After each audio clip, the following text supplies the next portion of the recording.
Hello everyone, welcome to our channel Skill Master.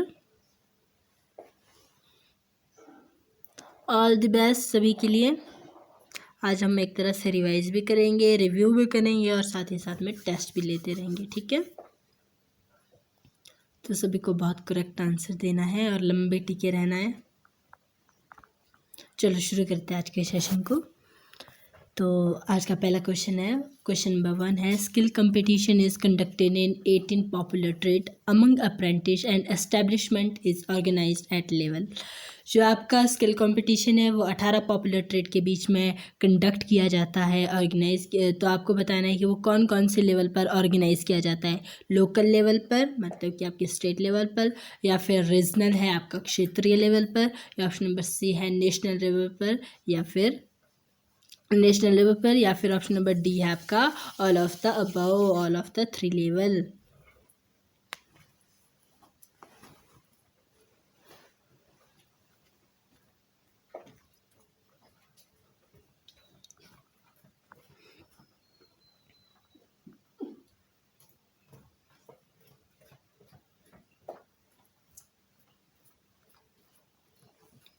Very good very good. हमारे तीनों level पर conduct किया जाता है, ऑर्गेनाइज किया जाता है। हमारे लोकल लेवल पर भी, रीजनल लेवल पर भी और नेशनल लेवल पर भी स्किल इंडिया कंपटीशन को कंडक्ट किया जाता है, ठीक है। बढ़ते हैं नेक्स्ट क्वेश्चन की तरफ। क्वेश्चन नंबर 2 है, objective of AVTS scheme are. अब आपको बतानी है कि AVTS स्कीम के ऑब्जेक्टिव कौन से। ऑप्शन नंबर ए है upgrade and update the skill of worker to specialise in their field. Option number B है trade impart in skill area through short term modular course. Option number C है offer tailor made course suiting to the specific requirement of industries. और option number D है all of the above.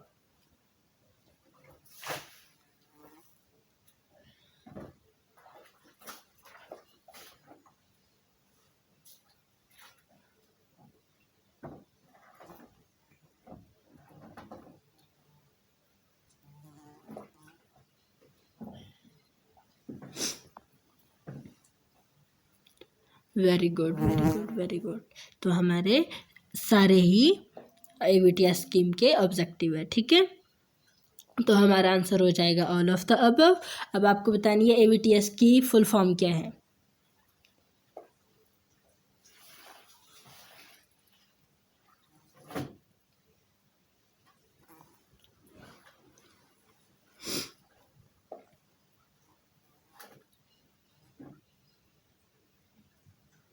Very good, advance vocational training scheme, ठीक है। तो अब देखिए आपका question और आपके आंसर क्या बोल रहे हैं। जो आपकी AVTS स्कीम है उसका वर्क है या फिर उसका ऑब्जेक्टिव है कि जो वर्कर है उनको उनकी फील्ड से रिलेटेड उनकी स्किल को अपडेट करना है, अपग्रेड करना है, ठीक है। साथ ही साथ में बताते हैं कि जो भी आपके स्किल एरिया है वहाँ पर आपको ट्रेनिंग देनी है modular short term modular course की। और साथ ही साथ में बता रहे हैं कि आपका और तीसरा ऑब्जेक्टिव है कि जितने भी इंडस्ट्री की रिक्वायरमेंट है, इंडस्ट्री की रिक्वायरमेंट के अकॉर्डिंग आपको ट्रेलर मेड कोर्सेज प्रोवाइड करवाने हैं, ऑफर करने हैं, ठीक है। तो ये किसके ऑब्जेक्टिव है, आपकी AVTS स्कीम के ऑब्जेक्टिव है।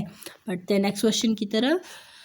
क्वेश्चन नंबर 3 है, DGT design and launch the women VTP in 1977 and its objective are. Option number A है train women in employable skill and promote employment in industry, जो है आपके organise sector. Option number B है encourage self employment to enhance participation in national economy.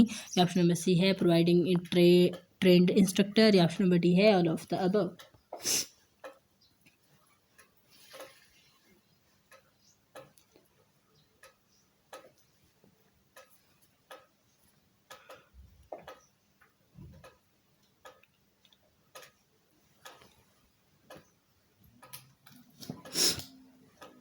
Very good very good good. तो हमारे ये सारी ही objective है जो कि DGT ने लॉन्च की थी वुमेन के लिए VTP स्कीम, मतलब कि वो वोकेशनल ट्रेनर प्रोवाइडेड स्कीम जो प्रोवाइड करवाई थी। उसका ऑब्जेक्टिव था कि जो महिलाएं हैं उनको इंडस्ट्री में वो वर्क कर सके, इसलिए उनको एम्प्लॉयबल स्किल सिखानी थी, उनको प्रमोट करना था ताकि वो इंडस्ट्री में वर्क कर सके।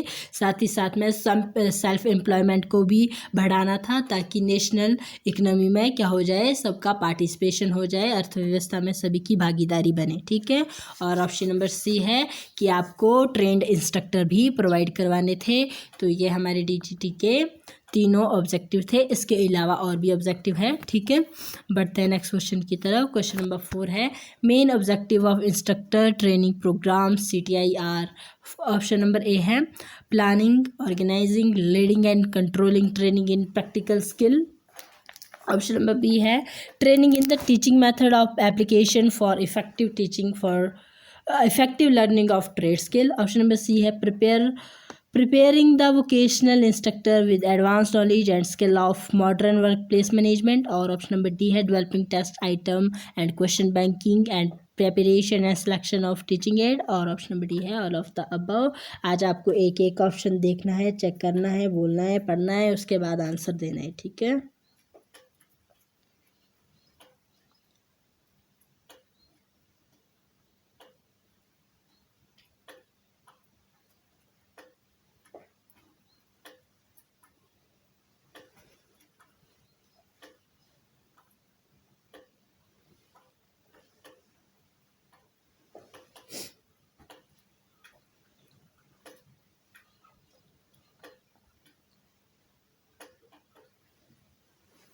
Very good, very good.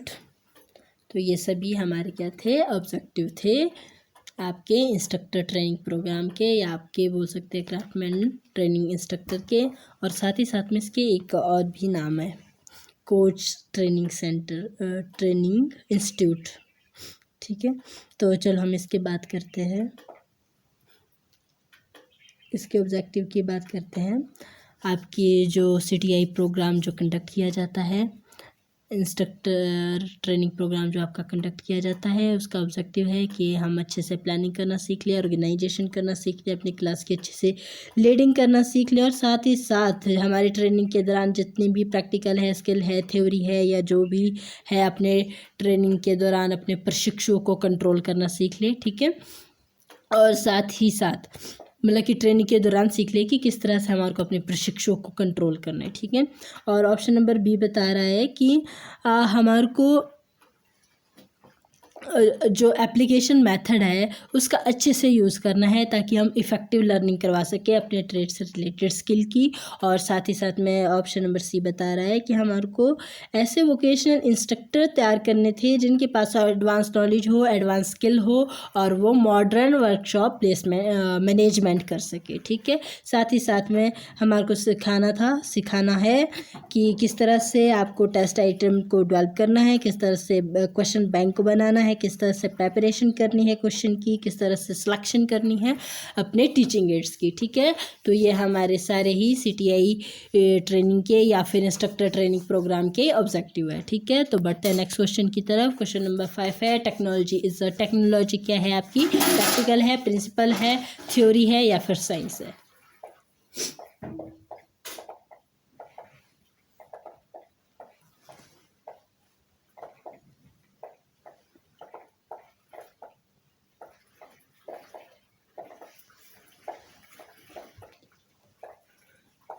Very good, very good. क्या है आपके, प्रैक्टिकल है। अच्छा, मेरे से पूछा गया था उस दौरान कि मैम टेक्नोलॉजी प्रैक्टिकल कैसे है। टेक्नोलॉजी प्रैक्टिकली ही आप करते हो ना, या फिर आप टेक्नोलॉजी किसी प्रिंसिपल के बेस पे करते हो, या फिर थ्योरी के बेस पे करते हो, या साइंस के बेस पे करते हो। टेक्नोलॉजी का यूज़ आप अपने प्रैक्टिकल में करते हो, तो टेक्नोलॉजी किसके लिए यूज़ की जाती है, प्रैक्टिकल के लिए ही यूज़ की जाती है। तो टेक्नोलॉजी क्या है आपकी, प्रैक्टिकल स्किल है, आपका प्रैक्टिकल है। ठीक है। तो बढ़ते हैं नेक्स्ट क्वेश्चन की तरफ। क्वेश्चन नंबर 6 है job opportunity of CTI trend instructor. अब आपको बतानी है कि आप भी CTI कर रहे हो ना, आप भी ट्रेंड इंस्ट्रक्टर बन रहे हो, तो आपकी जॉब अपॉर्चुनिटी कहाँ कहाँ पे होगी। ऑप्शन नंबर ए है technical high school and vocational junior college. Option number B है diploma and degree engineering college. Option number C है central government ITI, state ITI and private ITC and option number D है training centre of centre and state PSU. PSU means public sector undertakings.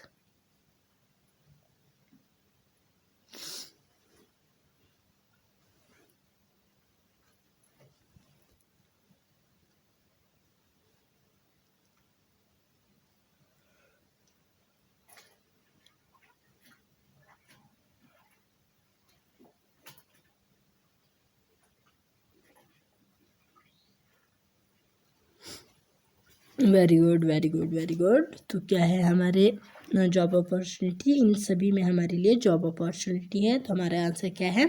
All of the above है. हम कहाँ कहाँ पे job कर सकते हैं, कहाँ कहाँ पे हमारे लिए अपॉर्चुनिटीज़ है? हम टेक्निकल हाई स्कूल में और वोकेशनल इंजीनियरिंग कॉलेज में, जूनियर कॉलेज में एज ए इंस्ट्रक्टर वर्क कर सकते हैं. डिप्लोमा कॉलेजेस में, डिग्री कॉलेजेस में, इंजीनियरिंग कॉलेजेस में एज ए इंस्ट्रक्टर वर्क कर सकते हैं. ठीक है. हमारी जो सेंटर की गवर्नमेंट ITI है या स्टेट की ITI है या प्राइवेट ITC है, उनके अंदर हम वर्क कर सकते हैं. साथ ही साथ में हम जितने हमारे ट्रेनिंग सेंटर ऑफ सेंटर होते हैं, मतलब सेंटर के जितने भी ट्रेनिंग सेंटर है और साथ ही साथ आपके स्टेट के जितने भी पब्लिक सेक्टर है उसके अंदर भी हम वर्क कर सकते हैं. वहाँ पर भी हमारे लिए जॉब अपॉर्चुनिटीज़ हैं. ठीक है. तो हमारा आंसर है ऑल ऑफ द अबव. बढ़ते हैं नेक्स्ट क्वेश्चन की तरफ. क्वेश्चन नंबर 7 है knowledgeable person adopt scientifical technological approach about their job. जो हमारे नॉलेजेबल पर्सन होते हैं, बुद्धिमान व्यक्ति होते हैं, वो अपनी जॉब को लेकर टेक्निकल अप्रोच को अडॉप्ट करते हैं. ठीक है. तो आपको बतानी है कि कौन कौन सी टेक्निकल अप्रोच है इसमें से. ऑप्शन नंबर ए है plan their way of working. Option number B है project their most modern work related know how. Option number C है keep pace with most recent in high tech development. या option number D है all of the above.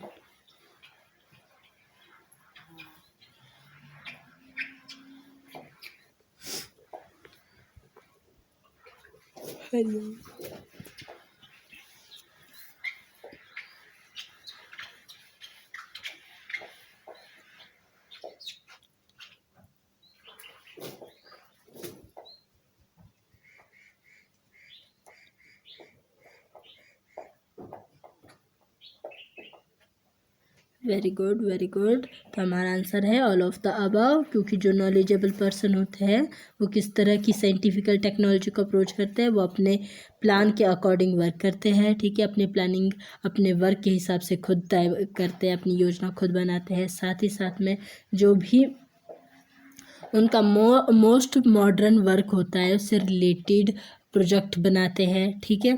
साथ ही साथ में वो high tech development करते हैं जो रिसेंटली चल रही होती है. ठीक है. और उसके साथ तालमेल बनाए रखते हैं ताकि वो अच्छे से क्या कर सके, अपनी जॉब को अचीव कर सके, अपने जॉब से रिलेटेड जो भी हैं वर्क को और अच्छे से कर सके. ठीक है. या आप बोल सकते हो कि pace with most recent in high tech development के अंदर जैसे हमें भी कोई एग्ज़ाम की तैयारी करनी होती है तो हम साथ ही साथ में करंट अफेयर भी तैयार करते हैं ना, ताकि रिसेंटली क्या चल रहा है इस चीज़ का हमें पता लग सके. ठीक है.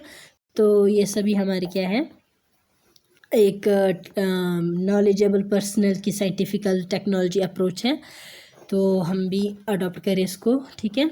तो ऑल ऑफ द अबव हमारा आंसर है. बढ़ते हैं नेक्स्ट क्वेश्चन की तरफ. क्वेश्चन नंबर 8 है narrow meaning in education is. Narrow का क्या मीनिंग है आपकी एजुकेशन के अंदर? School instruction for children, life long process, total development of children personality या फिर dynamic process.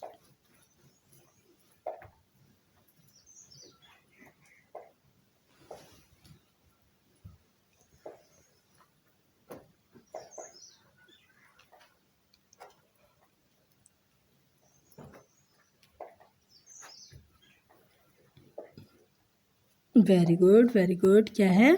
School instruction for children. School के दिशा निर्देश आपके बच्चों के लिए, चिल्ड्रन के लिए, बच्चों के लिए स्कूल के दिशा निर्देश. इसका मीनिंग है narrow meaning of education. Narrow का मतलब एजुकेशन में है कि स्कूल के दिशा निर्देश बच्चों के लिए. ठीक है. तो बढ़ते हैं नेक्स्ट क्वेश्चन की तरफ. क्वेश्चन नंबर 9 है wider meaning of education is. Wider का क्या मीनिंग है आपकी एजुकेशन में? ऑप्शन आपके पास सेम है. ऑप्शन नंबर ए है school instruction for children. Option number B है life long process. Option number C है टोटल ऑफ चिल्ड्रन पर्सनैलिटी। या ऑप्शन नंबर डी है डायनामिक प्रोसेस।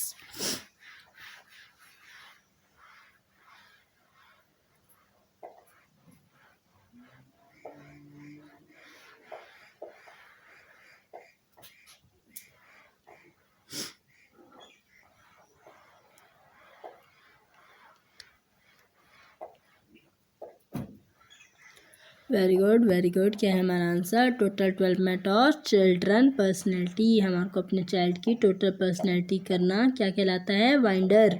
वाइंडर का मीनिंग क्या है आपके एजुकेशन में? कि आपके बच्चों की टोटल पर्सनैलिटी को डेवलप करना है। ठीक है, बढ़ते हैं नेक्स्ट क्वेश्चन की तरफ। क्वेश्चन नंबर 10 है analytical meaning of education is. Analytical का क्या मीनिंग है आपके एजुकेशन में? ऑप्शन नंबर ए है school instruction for children, option number B है लाइफ लॉन्ग प्रोसेस, और ऑप्शन नंबर सी है total development of child personality, या ऑप्शन नंबर डी है dynamic process.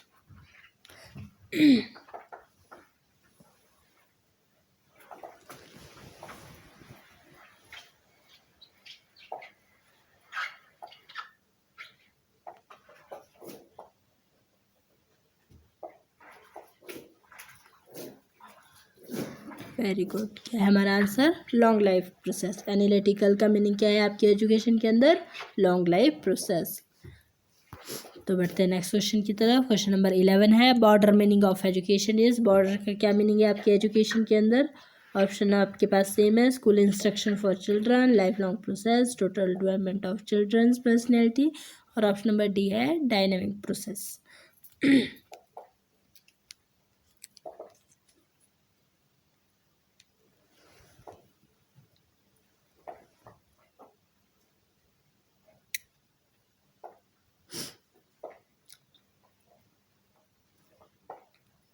Very good very good.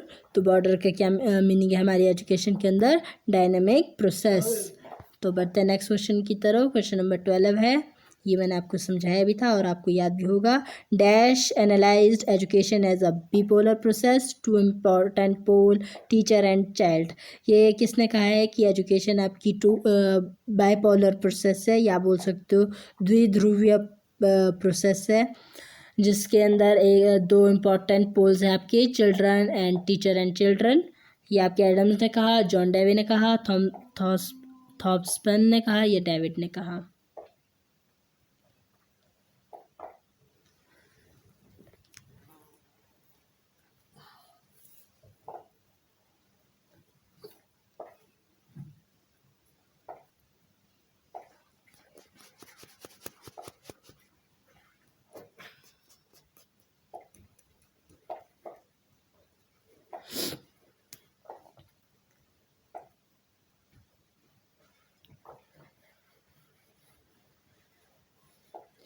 Very good very good. किसने कहा? ये आपके Adam ने कहा। ठीक है, एडम ने क्या कहा कि जो भाई उन्होंने अपनी कौन सी बुक में लिखा था? इवेल्युएशन ऑफ एजुकेशन थ्योरी के अंदर लिखा था कि एजुकेशन एक बाइपोलर प्रोसेस है, जिसमें एक पर्सनैलिटी दूसरी पर्सनैलिटी को क्या करती है? मॉडिफाई करती है, डेवलप करती है। ठीक है, और साथ ही साथ में इन्होंने बताया था कि जो एजुकेशन है वो दो पर्सन, एजुकेशन को लेने देने के लिए आपके दो पर्सन इन्वॉल्व रहते हैं।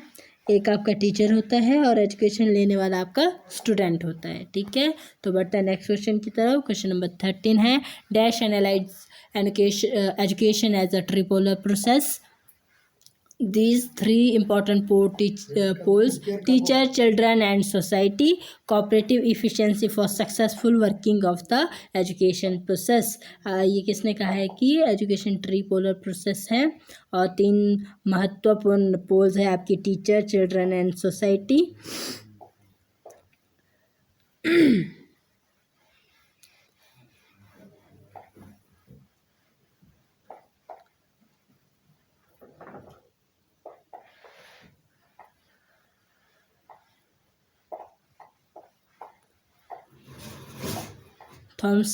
थॉमसन ने कहा था, जॉन डेवी ने कहा था, डेवी ने कहा था, मैकेंजी ने कहा था, किसने कहा था?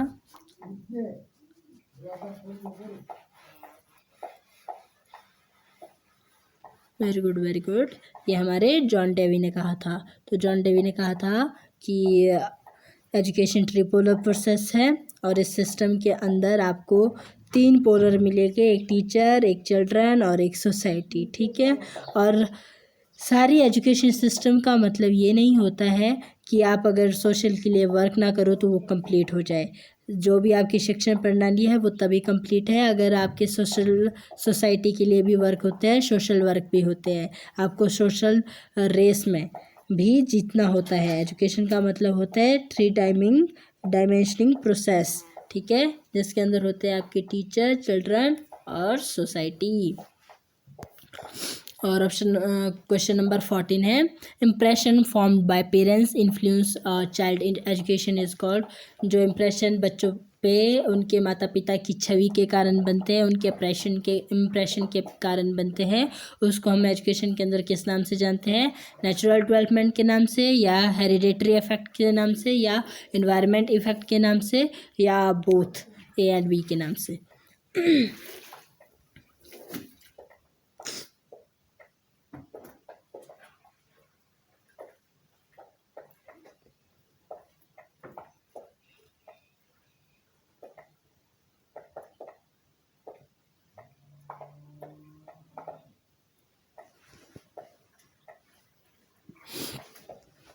Very good, very good.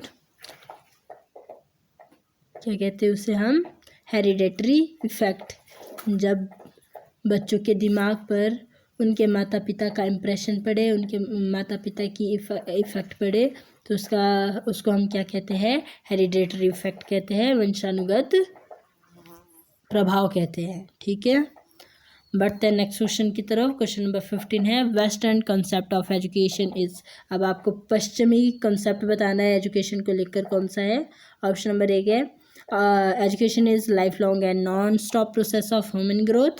और ऑप्शन नंबर बी है, source of illumination and power to change our nature by tenful progress of our physical, mental, intellectual and spiritual power and abilities. या ऑप्शन नंबर सी है both B and C, और option number D है none.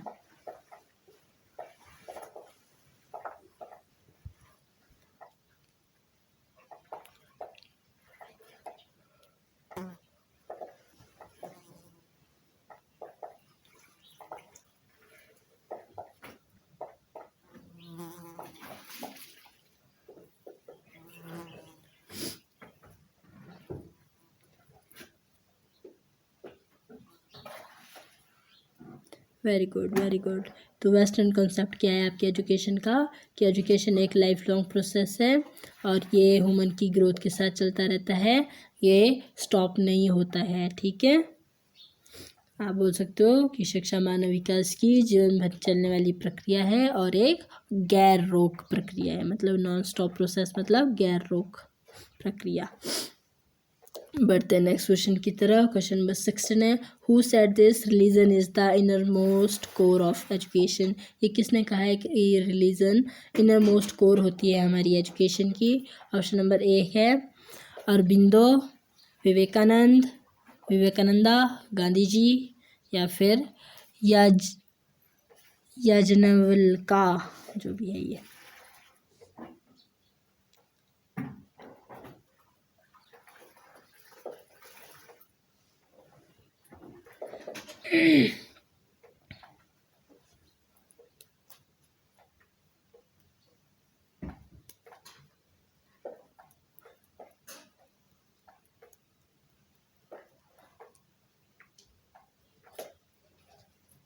Very good. किसने कहा था?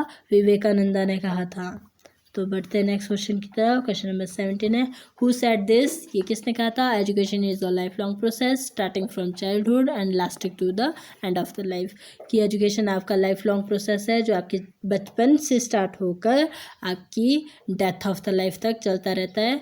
आपके David ने कहा, जॉन डेवी ने कहा, एडम्स ने कहा, या प्लेटो ने कहा?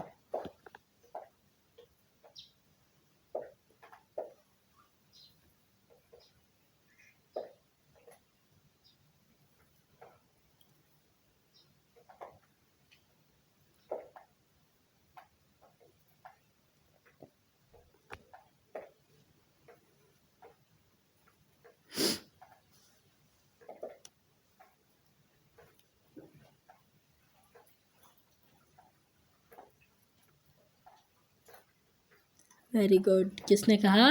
प्लेटो ने कहा। प्लेटो आपके वेस्टर्न कॉन्सेप्ट देने वाले एजुकेटर है, शास्त्री है। ठीक है, बढ़ते हैं नेक्स्ट क्वेश्चन की तरफ। New education is a discipline with own feature and factor promoted. जो न्यू एजुकेशन है वो एक डिसिप्लिन है और वो अपने ओन फीचर और फैक्टर से किस चीज़ को प्रमोट करते हैं? ऑप्शन नंबर ए है more knowledge in the key aim. Option number B consulting on deep study, investigation, research for human shopping, या फिर to push readymade knowledge into the mind of a children, या option number D है restricted mental development and class performance.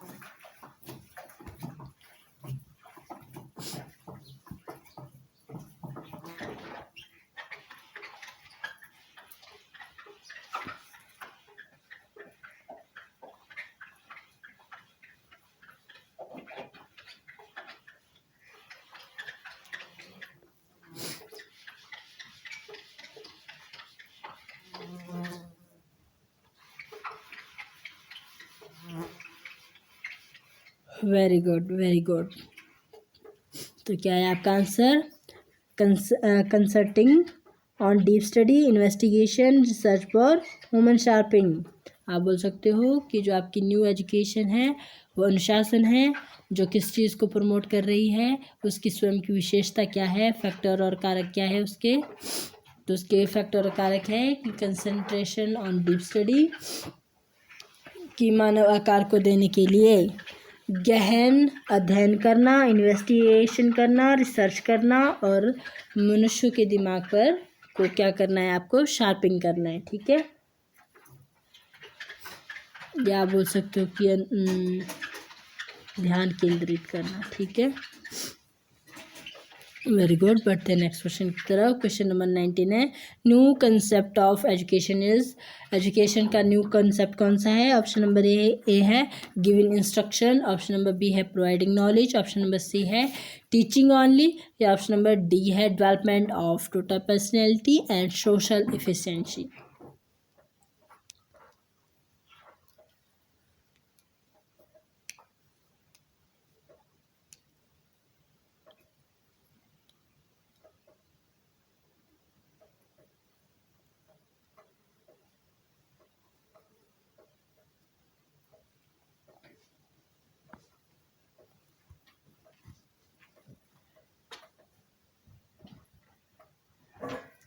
Very good. क्या है आपका new concept education को लेकर? कि development of total personality and social efficiency, कि आपको संपूर्ण व्यक्तित्व का विकास करना है और साथ ही साथ में आपको सोशल एफिशिएंसी मतलब कि सामाजिक क्षमता भी बढ़ानी है। ठीक है, तो बढ़ते हैं नेक्स्ट क्वेश्चन की तरफ। क्वेश्चन नंबर 20 है which one of the following is not relevant to the process of instruction. तो आपको बताना है कि इसमें से कौन सा रेलिवेंट नहीं है आपके प्रोसेस ऑफ इंस्ट्रक्शन को लेकर। ऑप्शन नंबर ए है cramming is inspired, it's soon forgetting and not useful for the tasks of life, या ऑप्शन नंबर बी है preparing for the child for exam, option number C है readymade dose of knowledge are forced in the child mind, या option number D है take care the interest in inclination and ability of the child.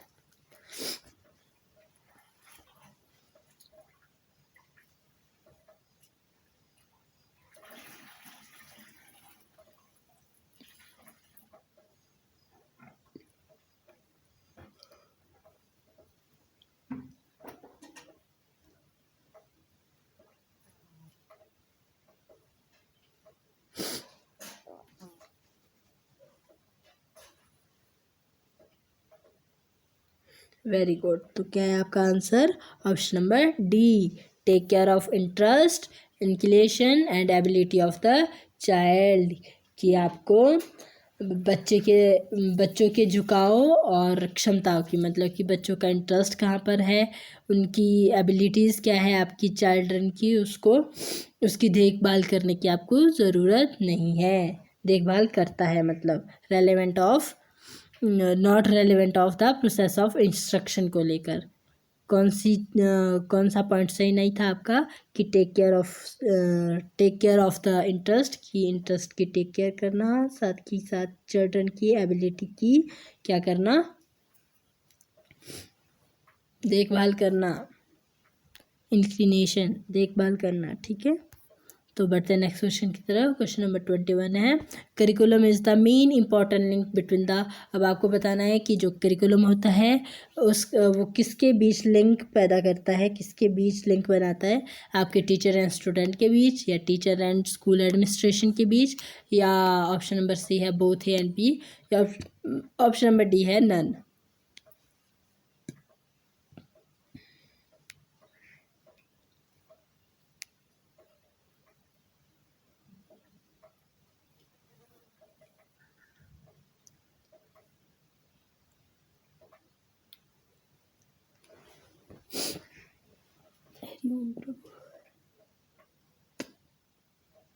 Very good very good. तो किसके बीच आपका important link बनाता है, teacher and student के बीच। Curriculum किसके बीच आपका महत्वपूर्ण लिंक बनाता है, टीचर एंड स्टूडेंट के बीच। बढ़ते हैं नेक्स्ट क्वेश्चन की तरफ।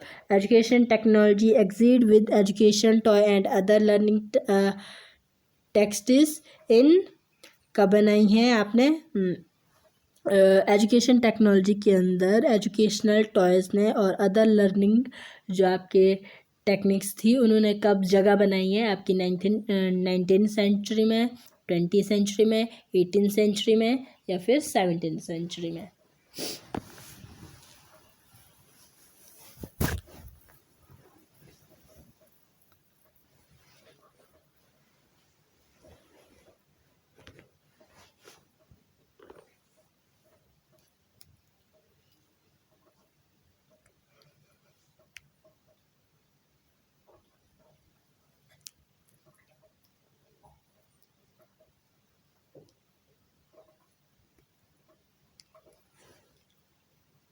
वेरी गुड, कब जगह बनाई है, 19th सेंचुरी के अंदर, ठीक है। Very good. बढ़ते हैं नेक्स्ट क्वेश्चन की तरफ। क्वेश्चन नंबर 23 है, Skinner developed programme learning after doing research on animal during. Skinner ने कब आपका जो रैट पे जो आपका रिसर्च किया था उसके बाद उन्होंने क्या बनाई थी, एक डेवलप करी थी लर्निंग, तो वो कब बनाई थी उन्होंने, कब उन्होंने अपना प्रोग्राम बनाया था, 1970 में, 1940 में, 1950 में, या 1960 में।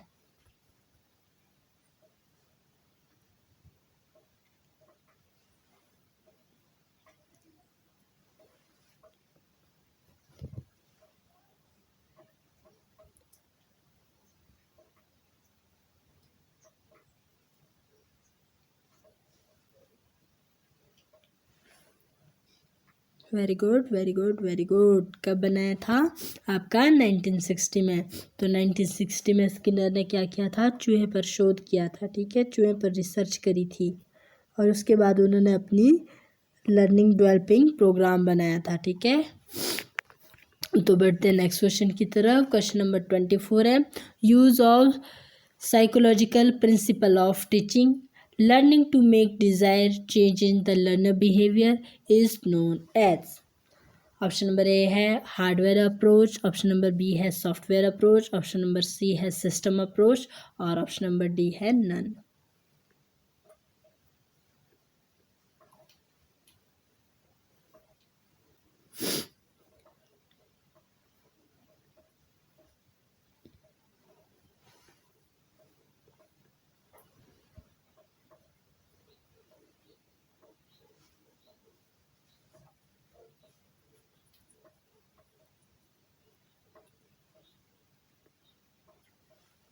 Very good.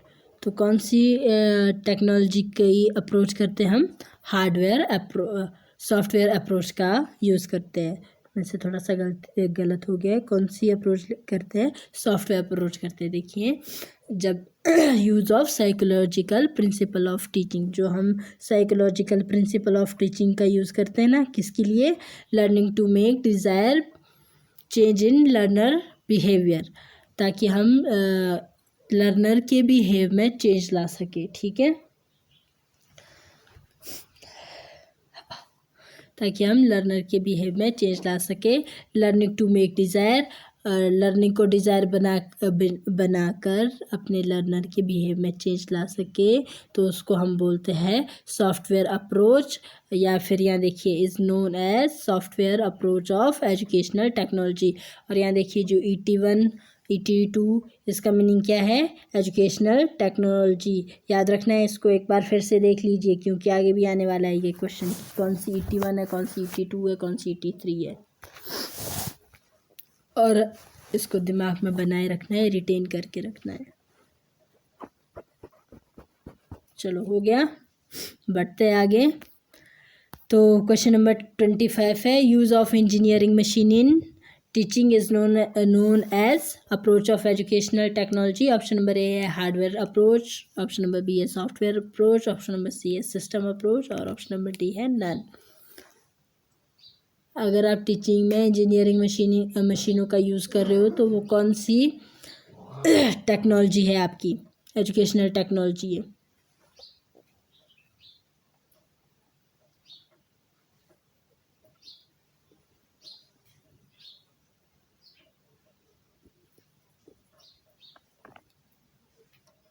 वेरी गुड, कौन सी है, हार्डवेयर अप्रोच है, क्योंकि हार्डवेयर ही तो हमारी मशीनरी होती है। तो देखिए हमारा आंसर क्या बन गया, use of the engineering machine in teaching is known as hardware approach of educational technology. कौन सी approach of educational technology use हो रही है, किस चीज़ को अप्रोच किया जा रहा है, आपकी हार्डवेयर अप्रोच को यूज़ किया जा रहा है। ठीक है, तो बढ़ते हैं नेक्स्ट क्वेश्चन की तरफ। क्वेश्चन नंबर 26 है, scientifical decision making for the problem of management commerce industry and defence is known as dash approach of educational technology. Option number A है hardware approach, software approach, system approach, या none.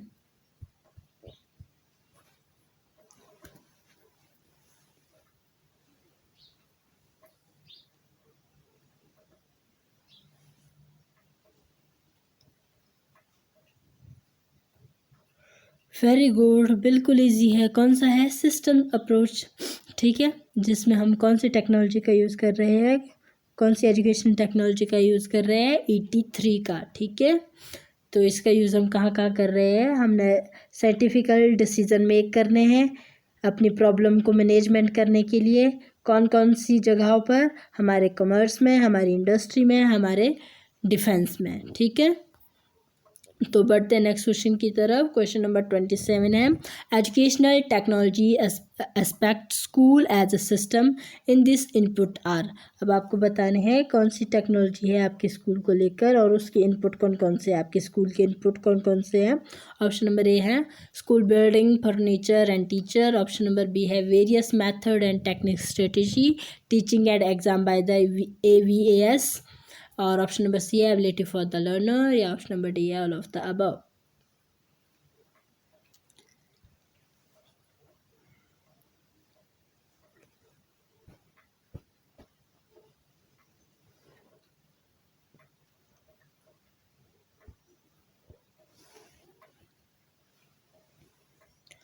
Very good, very good, कौन कौन से inputs है, very good, school building, furniture and teacher. कौन कौन से हैं, school building, furniture and teacher. बढ़ते हैं नेक्स्ट क्वेश्चन की तरफ। क्वेश्चन नंबर 28 है, educational technology develop. Education technology को हम किस चीज़ से डेवलप करते हैं, अपने कॉग्निटिव डोमेन से, इफेक्टिव डोमेन से, या बोथ से, या नन से।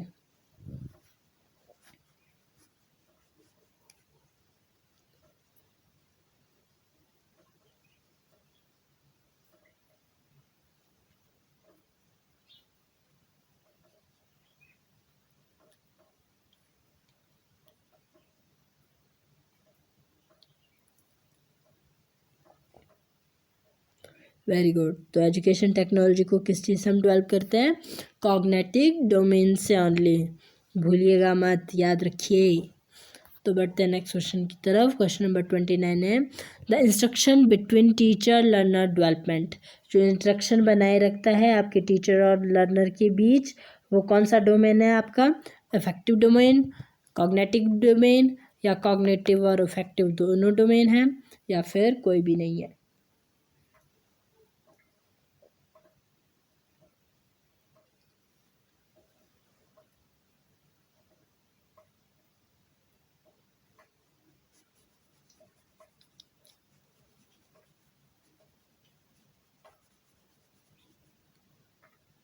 Very good.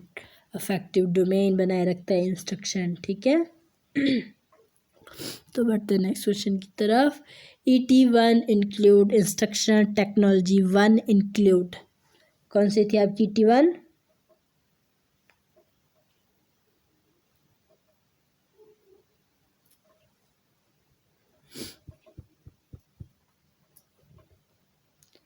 Very good very good.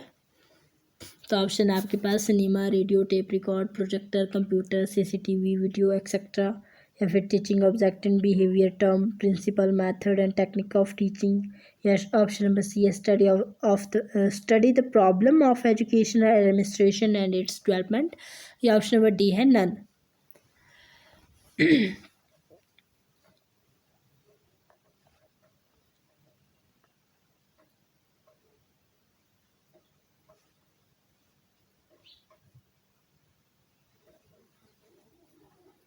Very good.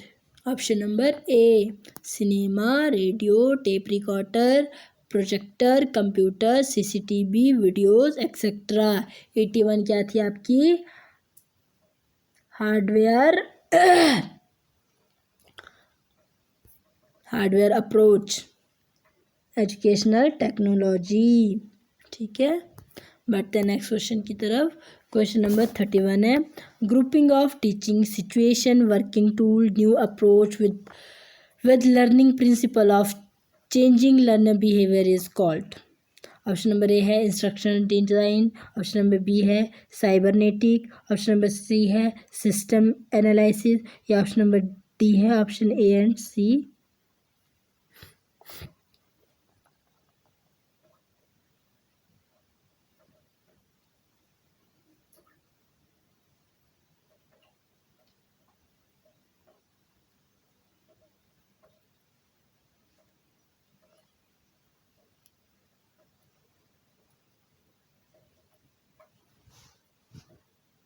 Very good very good. क्या कहलाती है? इंस्ट्रक्शनल डिज़ाइन, ठीक है। तो क्वेश्चन नंबर 31 है grouping of teaching situation working tools new approach with learning principle for changing learner behaviour is called instructional design, ठीक है। बढ़ते हैं नेक्स्ट क्वेश्चन की तरफ। क्वेश्चन नंबर 34 है dash psychology bring whittle change by controlling the learners behaviour considering the dynamic feedback and self regulation. क्या कहलाती है ये? कौन सी साइकोलॉजी है? ह्यूमन साइकोलॉजी है, या साइबरनेटिक है, चाइल्ड है, टीचर्स है?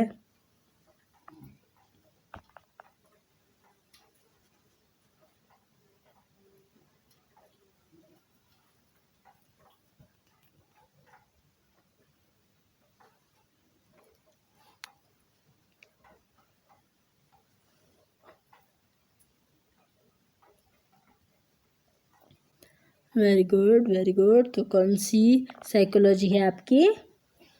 साइबरनेटिक साइकोलॉजी है, ठीक है। साइबरनेटिक साइकोलॉजी क्या है? जो आपके bring visual change by controlling the learner behaviour consider the dynamic feedback and self regulation, ठीक है। तो बढ़ते हैं नेक्स्ट क्वेश्चन की तरफ। क्वेश्चन नंबर 33 है dash analyses a scientifical problem solving process to find out solution for arising problem and so controlling the learner behavior is known as, क्या कहलाएगी? इंस्ट्रक्शनल डिज़ाइन, साइबरनेटिक, सिस्टम, या फिर above A and सी।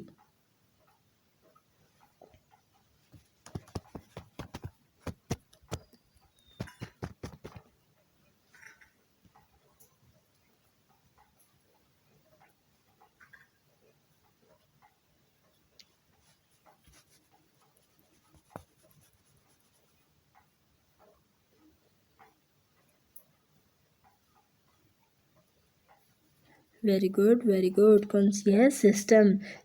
तो क्या बता रहा है ये आपका? System analyse scientifical problem solving process. जो आपका सिस्टम एनालाइज है वो साइंटिफिक तरीके से प्रॉब्लम सॉल्विंग को प्रोसेस करता है, फाइंड करता है और देखता है किस तरह से आपकी प्रॉब्लम राइज हुई है, ठीक है, और उसको किस तरह से कंट्रोल करना है। तो इस चीज़ को जब हमारे बिहेवियर में लाया जाए तो वो लर्निंग बिहेवियर के अंदर लाया जाए, सिखाया जाए, तो क्या कहलाती है हमारी सिस्टम एनालाइज। तो बढ़ते हैं क्वेश्चन नंबर 34 की तरफ। Purpose, process and content are the 3 component of, ये किसके मेन घटक है, कंपोनेंट है आपके सिस्टम एनालाइज के, इंस्ट्रक्शनल डिज़ाइन के, प्रिंसिपल ऑफ टीचिंग के, एजुकेशनल टेक्नोलॉजी के।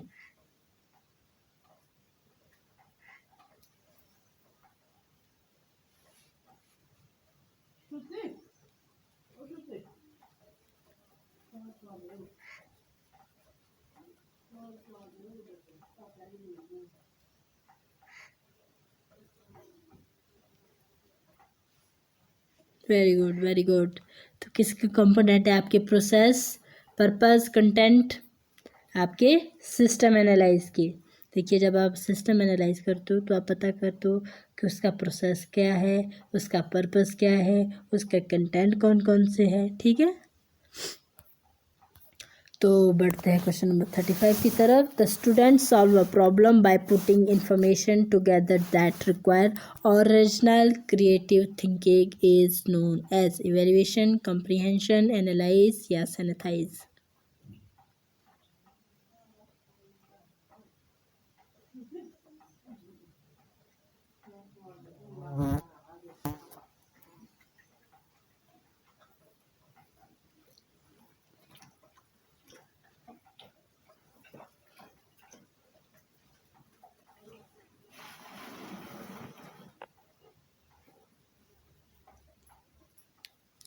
Very good, very good. क्या कहलाता है, सिंथेसाइज, संश्लेषण कहलाता है, संश्लेषण करना कहलाता है, ठीक है। तो क्वेश्चन नंबर 36 है। द स्टूडेंट मेक क्वांटिटिव और qualitative and quantitative judgement according to set standard is known as evaluation, comprehension, analyse या नॉलेज।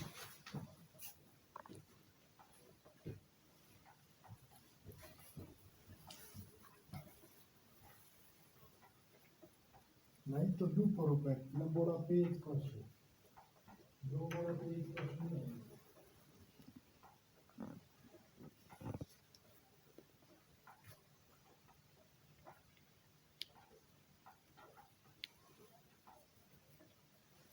Very good. क्या कहलाती है, इवेल्युएशन कहलाती है, ठीक है। तो बढ़ते नेक्स्ट क्वेश्चन की तरफ। The student solve a problem by using the knowledge and appropriate generalisation is known as application, comprehension, analyse या नॉलेज।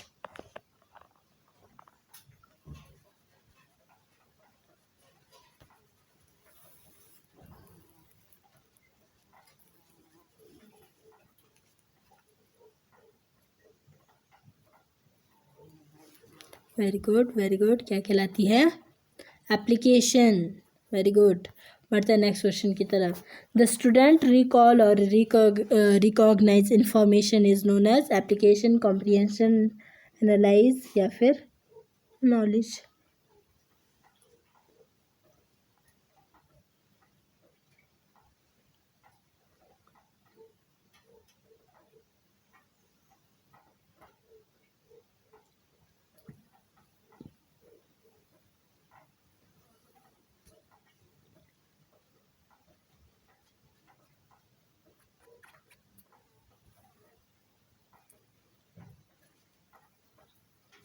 Very good. क्या कहलाती है, नॉलेज कहलाती है। बढ़ते हैं क्वेश्चन नंबर 39 की तरफ। The student separate information into component part is known as, ये तो आपको बहुत बार आप हमने रिवाइज कर दिया है।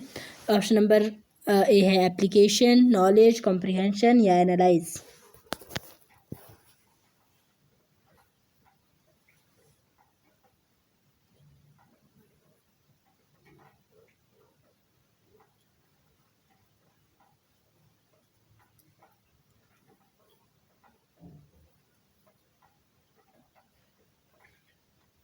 Very good, very good. क्या कहलाती है, एनालाइज करना कहलाता है, ठीक है।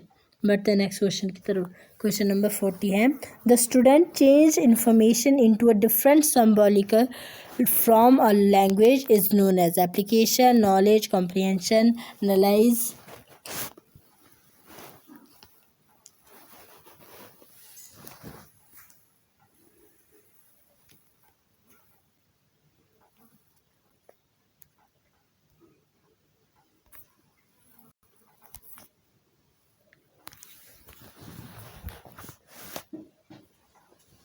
Very good very good. जब एक स्टूडेंट क्या कर रहा है, जो उसके पास इंफॉर्मेशन है उसको अलग अलग सिंबल में लिख रहा है, अलग अलग लैंग्वेज में लिख रहा है, तो वो क्या कहलाती है, उसकी अंडरस्टैंडिंग कहलाती है, कॉम्प्रिहेंशन कहलाती है। ठीक है, बढ़ते हैं नेक्स्ट क्वेश्चन की तरफ। क्वेश्चन नंबर 41 है, affective process refer to. Affective process किस चीज़ को रेफर करते हैं, आपके फीलिंग को, इमोशंस को, मूड को, या ऑल ऑफ द अबव को।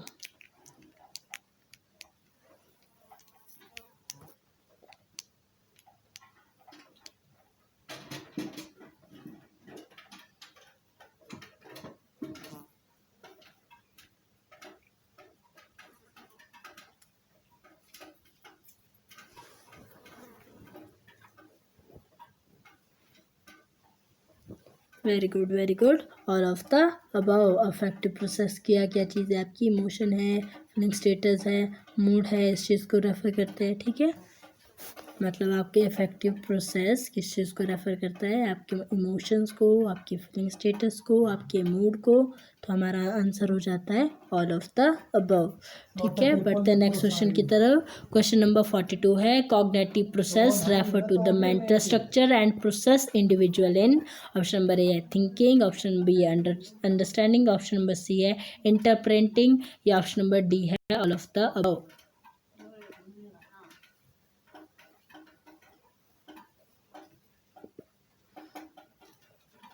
जो आपका कॉग्निटिव प्रोसेस है वो आपके मेंटल स्ट्रक्चर को और प्रोसेस को क्या कर रहा है, रेफ़र कर रहा है। ठीक है, तो आप नहीं, जो कॉग्निटिव प्रोसेस है वो रेफ़र कर रहा है आपके मेंटल स्ट्रक्चर और प्रोसेस को। तो इस चीज़ में क्या चीज़ इन्वॉल्व है हमारी,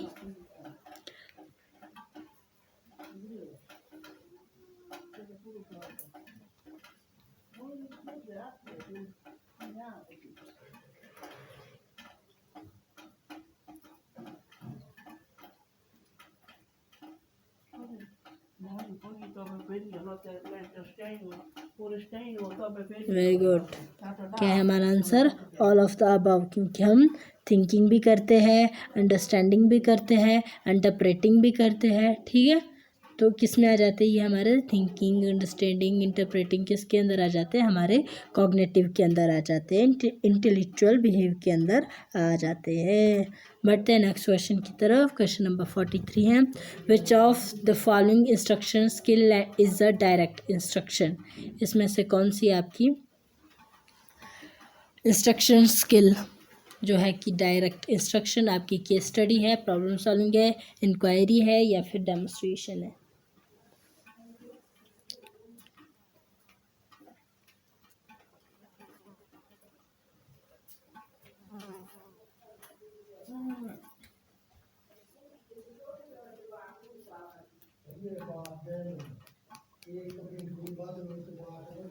very good very good. Direct instruction कौन सी आपकी, डेमोन्स्ट्रेशन। ओके, बढ़ते हैं नेक्स्ट क्वेश्चन की तरफ। क्वेश्चन नंबर 44 है, which of the following instruction skill is an independent study. अब आपको पता नहीं है इसमें से कि इंडिपेंडेंट स्टडी कौन सी आपकी, ऐसे है ड्रिल एंड प्रैक्टिस है, ब्रेनस्टॉर्मिंग है, या फिर रोल प्लेइंग है।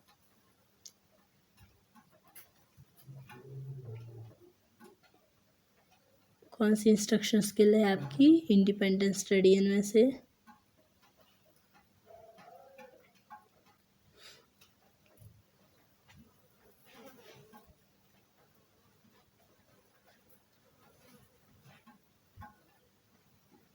वेरी गुड, ऐसे। बढ़ते हैं नेक्स्ट क्वेश्चन की तरफ।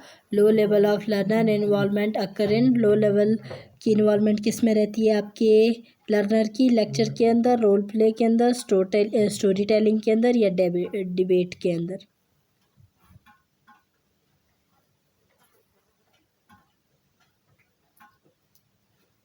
दो डिबेट का थी ना, से फैक्ट्री जो का है तो फिर काबू आया था, क्या बोल लो जो तुम्हें किया। Very good very good. किस में रहती है, लेक्चर के अंदर। बढ़ते हैं नेक्स्ट क्वेश्चन की तरफ। और हाई लेवल की इन्वॉल्वमेंट किस में रहती है, प्रोजेक्ट बेस्ड लर्निंग में, डेमो में, कंप्यूटर बेस्ड टेरिटरीज में, या फिर कंप्यूटर बेस्ड ड्रिल्स में।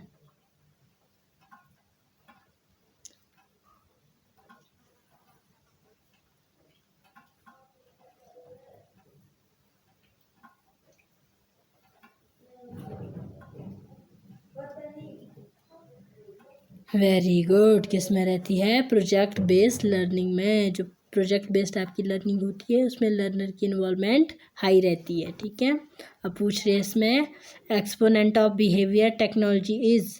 एक्सपोनेंट ऑफ बिहेवियर टेक्नोलॉजी किसने बनाई है? आपके स्किनर ने, या लूम्सडम ने, डेविस ने, या हर्बर्ट ने?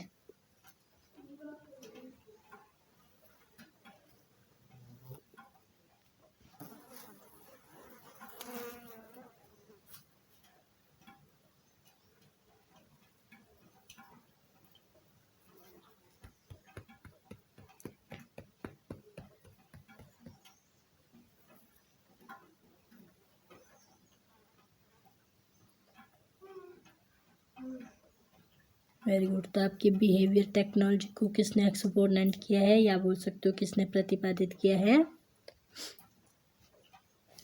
स्किनर ने किया है। Very good. बढ़ते हैं नेक्स्ट क्वेश्चन की तरफ।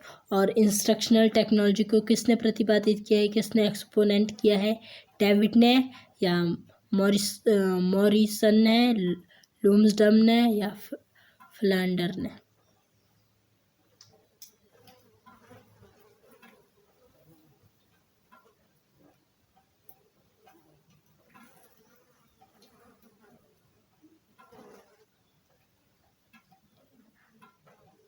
Very good, very good.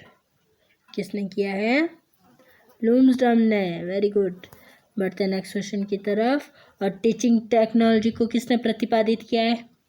Herbert ने, एमिडॉन ने, गर्स्टन ने, बुर्नल ने?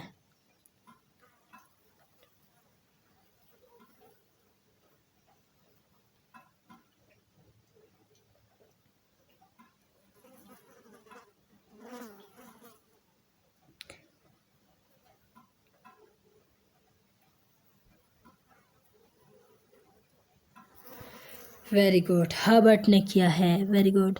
बढ़ते नेक्स्ट क्वेश्चन की तरफ। Base of teaching technology is. Teaching technology का बेस क्या है? आपकी साइकोलॉजिकल एंड साइंटिफिकल, या फिर आपकी साइकोलॉजिकल, या फिर आपकी फिलोसफिकल, क्लासिकल और साइकोलॉजिकल, या फिर डी है ए और बी अबाउ?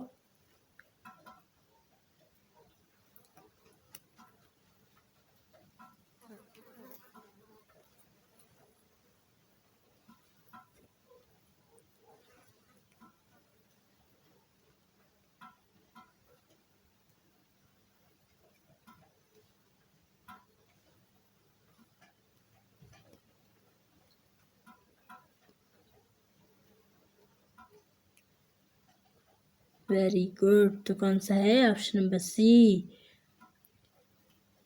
जिसमें क्या क्या आ जाएगा हमारे पास? फिलोसफिकल, क्लासिकल और साइकोलॉजिकल। तो आपने सेट नंबर 5 को कंप्लीट कर दिया है। बढ़ते हैं सेट नंबर 6 की तरफ। तो आपका पहला क्वेश्चन है बेस ऑफ इंस्ट्रक्शनल टेक्नोलॉजीज। अब आपको इंस्ट्रक्शनल टेक्नोलॉजी का बेस बताना है। ऑप्शन आपके पास सेम है, psychological and scientific, philosophical, classical and psychological, या ऑप्शन नंबर डी है ऑल ऑफ द अबव। नहीं, above B and C.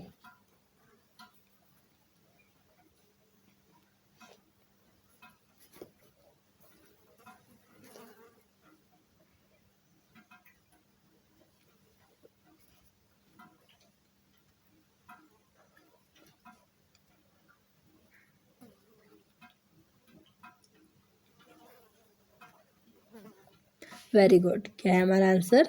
Psychological and scientific. हमारी जो इंस्ट्रक्शनल टेक्नोलॉजी है उसका बेस है साइकोलॉजिकल। वो साइकोलॉजिकल होती है और साइंटिफिक होती है, ठीक है। बढ़ते हैं नेक्स्ट क्वेश्चन की तरफ। Teacher place in teaching technology is. Teacher का क्या प्लेस है आपकी टीचिंग टेक्नोलॉजी में? एज ए हेल्पर, या एज ए मैनेजर, या सेकेंड, या first?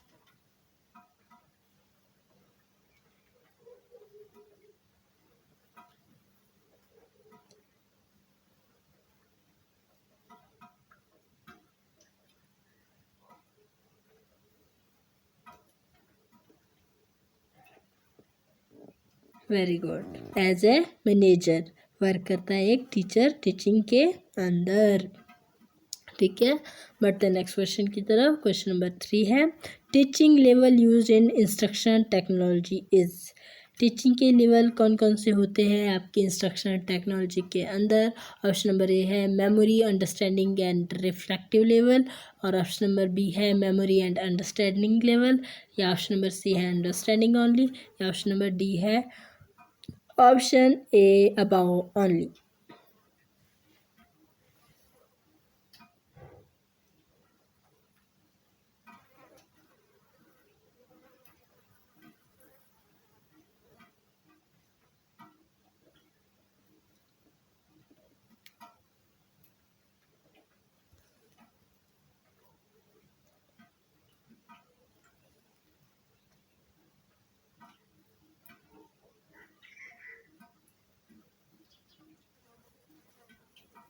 Very good, very good.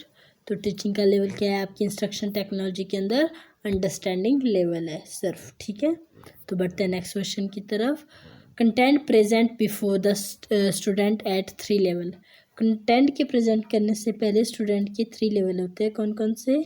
आपके memory level, understanding level, reflective level, या ऑल ऑफ द अबव?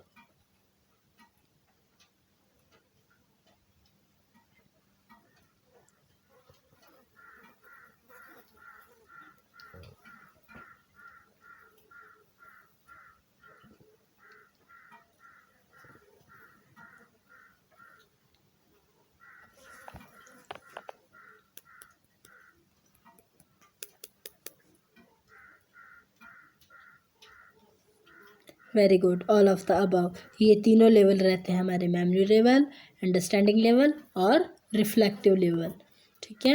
बढ़ते नेक्स्ट क्वेश्चन की तरफ। क्वेश्चन नंबर 5 है society and government obtain main aim of education, fix the discipline centre teaching as.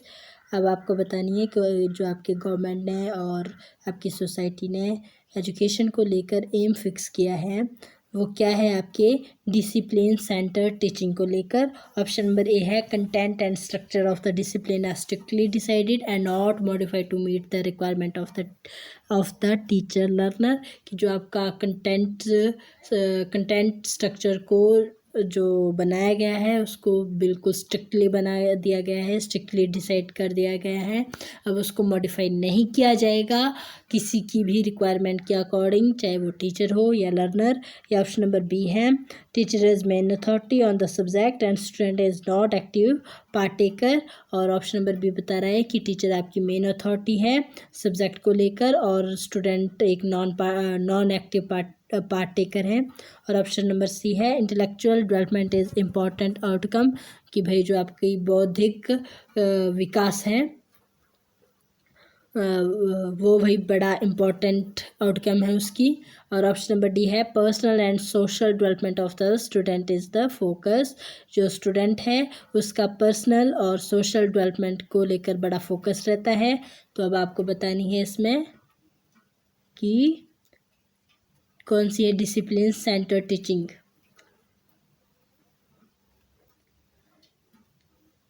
इसका मैंने तुक्का लगाना भी सिखाया था।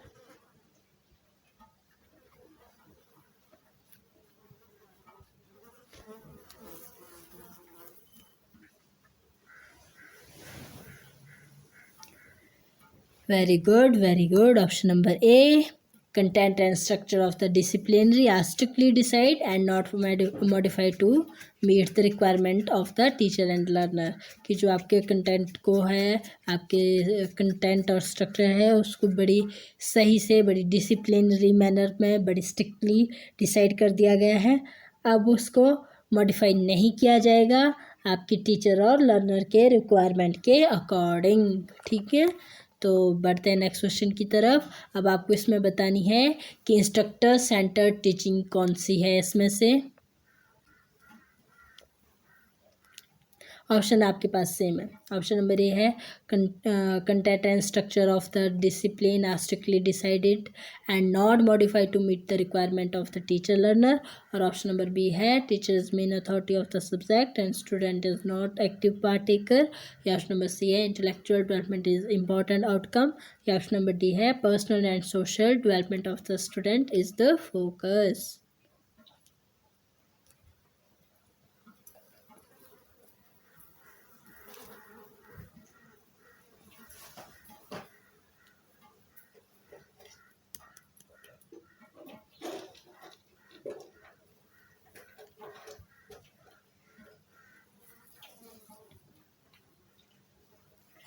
Very good. तो आपकी इंस्ट्रक्टर सेंटर टीचिंग कौन सी है? Teacher is main authority on the subject and student is not partaker, not active partaker. कि जो आपका टीचर है वो मेन अथॉरिटी है आपके सब्जेक्ट की, और जो आपके स्टूडेंट है वो नॉट एक्टिव पार्टेकर है, वो ज़्यादा एक्टिव नहीं है उसके अंदर। ठीक है, तो अब आपको बतानी है क्वेश्चन नंबर 7 में। क्वेश्चन भी आपका सेम ही है, बस इसमें चेंज क्या है कि student centred cognitive teaching is. इसमें आपको स्टूडेंट सेंटर्ड कॉग्निटिव टीचिंग बतानी है, कौन सी है। ऑप्शन आपके पास सेम है।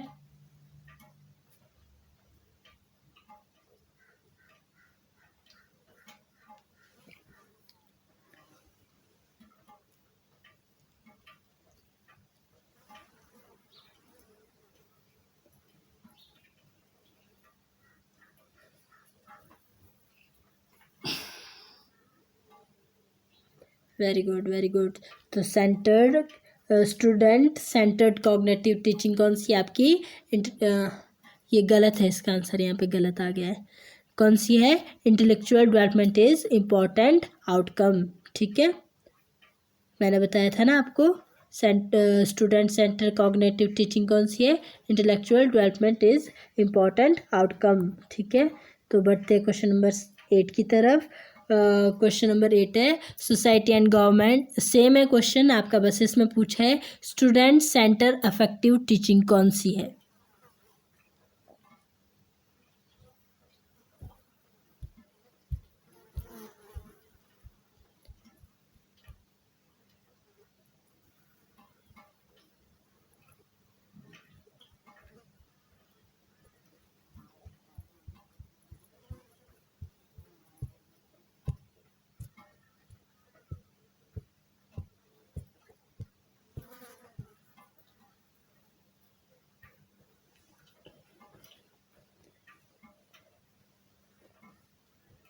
Very good, very good. कौन सी है? Personal and social development of the student is the focus. जो आपके स्टूडेंट हैं उनका फोकस किस बात पे रहता है? पर्सनल और सोशल डेवलपमेंट पर। ठीक है, बढ़ते हैं नेक्स्ट क्वेश्चन की तरफ। क्वेश्चन नंबर 9 है educational technology may be divided into. Educational technology को किस किस में डिवाइड किया गया है? ऑप्शन नंबर ए है behaviour technology, option number B है instructional technology, option number C है टीचिंग टेक्नोलॉजी, या ऑप्शन नंबर डी है ऑल ऑफ द अबव।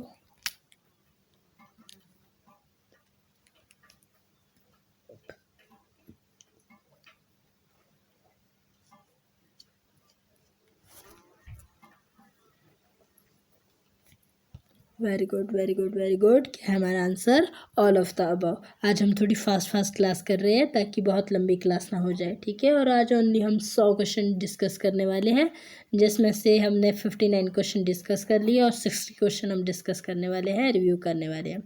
तो आपका 60 क्वेश्चन है psychology is the science of behaviour.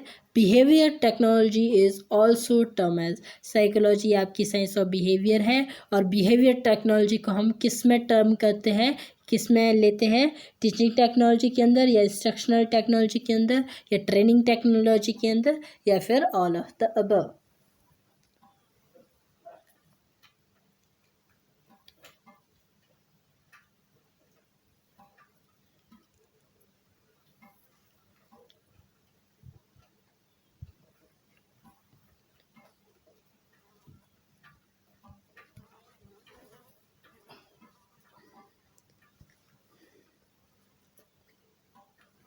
Very good. तो कौन कौन सी है?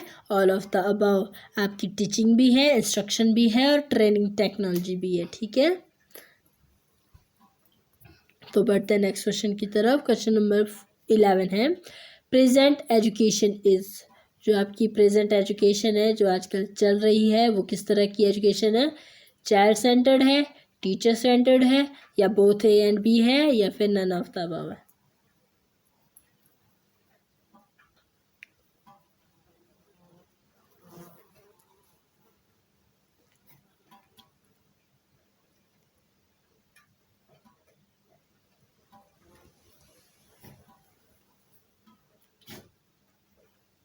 Very good, very good, very good. Child centred है आपकी मॉडरेट एजुकेशन या फिर प्रेजेंट एजुकेशन। तो बढ़ते हैं क्वेश्चन नंबर 12 की तरह। We can divided teaching in 2 element. हमने टीचिंग को 2 भागों में डिवाइड किया है, तो आपको 2 भाग बताने हैं कि कौन कौन से हैं। ऑप्शन नंबर ए है content and communication, teacher and student, या बोथ ए एंड बी, या फिर नन। 2 एलिमेंट होते तत्व।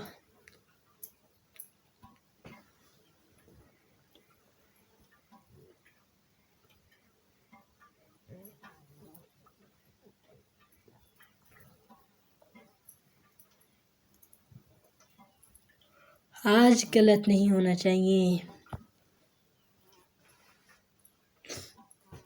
Very good very good.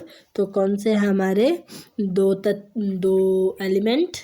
आपके कंटेंट एंड कम्युनिकेशन। ठीक है, एक बार फिर से देख लो। टीचिंग को हमने 2 भागों में डिवाइड किया है, कंटेंट और कम्युनिकेशन के एलिमेंट के अकॉर्डिंग। ठीक है, बढ़ते नेक्स्ट क्वेश्चन की तरफ। क्वेश्चन नंबर 13 है body language is non verbal behaviour. ठीक है, जो बॉडी लैंग्वेज है वो नॉन वर्बल बिहेवियर है। Skilled teacher make the education clear and alive through. तो जो एक स्किल्ड टीचर है उसने क्या करना है, अपनी जो टीचिंग है, अपनी जो एजुकेशन है उसको क्लियर करना है और अलाइव करना है। पर किसके थ्रू? आपके वर्बल बिहेवियर के थ्रू, या नॉन वर्बल बिहेवियर के थ्रू, या फिर ऑप्शन नंबर सी है बोथ ए एंड बी, या ऑप्शन नंबर डी है नन ऑफ द अबव। पर एक बात यहाँ पहले ही देख लीजिए, यहाँ पहले ही दे दिया गया है body language non verbal behaviour.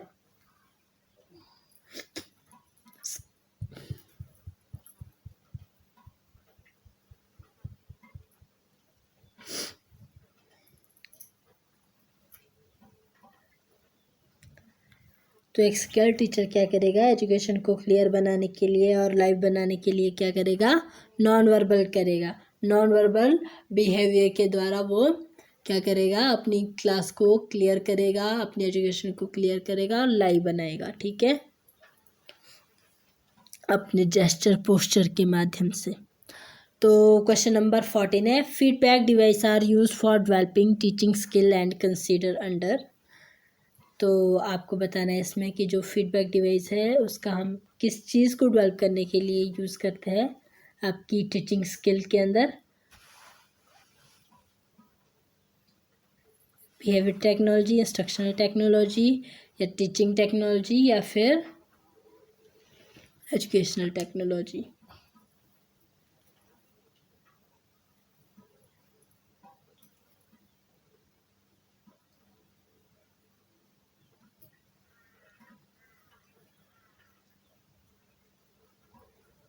Very good. कौन सी टीचिंग स्किल को डेवलप करने के लिए आपका कौन से फीडबैक डिवाइस का यूज़ किया जाता है इनमें से?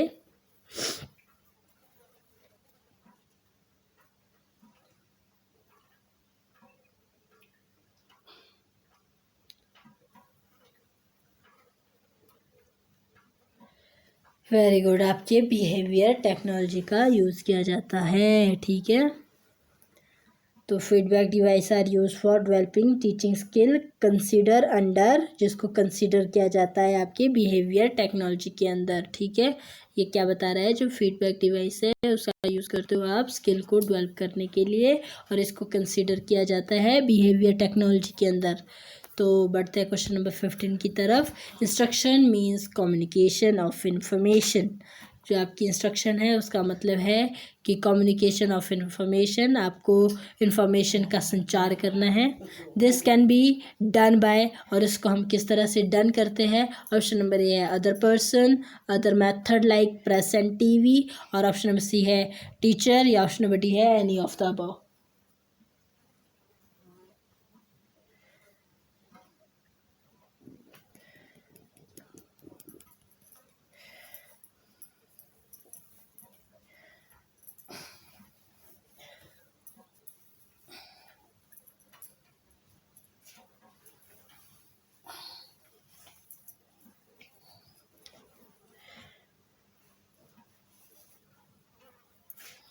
Very good very good very good. तो क्या है हमारा आंसर?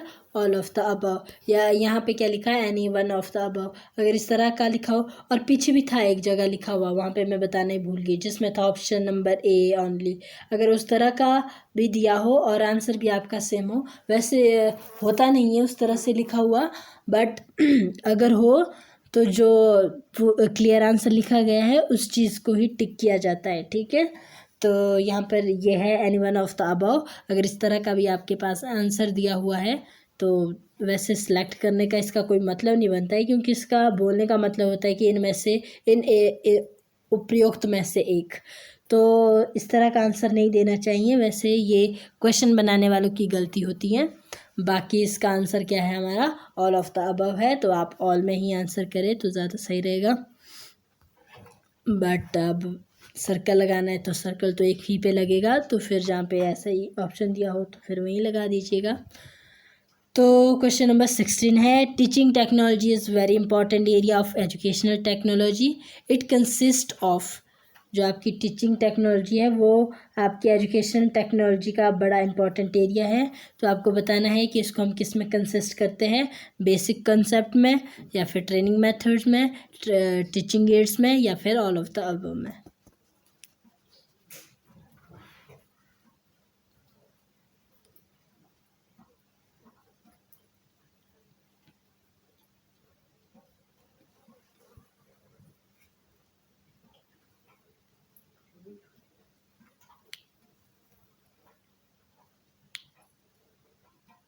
Very good. किसके साथ कंसिस्ट करती है?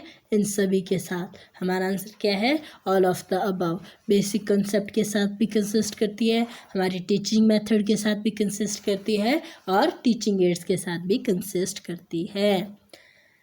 तो बढ़ते हैं क्वेश्चन नंबर 17 की तरफ। इन the teaching process in democracy. अब आपको बतानी है कि डेमोक्रेसी में किस तरह की टीचिंग प्रोसेस रहती है। ऑप्शन है आपके पास, place of the teacher is main and learner is second, कि टीचर का प्लेस महत्वपूर्ण है और लर्नर सेकेंड नंबर पे है। और ऑप्शन नंबर बी है, teacher force the knowledge externally by creating the interest and need of learner. जो टीचर होता है वो नॉलेज को एक्सटर्नली फोर्स करता है, ठीक है। और आप बोल सकते हो ऑप्शन नंबर सी है, free instruction empower teaching and learner. या ऑप्शन नंबर डी है, only teacher is active and learner are fearful and inactive, listen and follow the instruction. देखिए डेमोक्रेसी की बात हो रही है।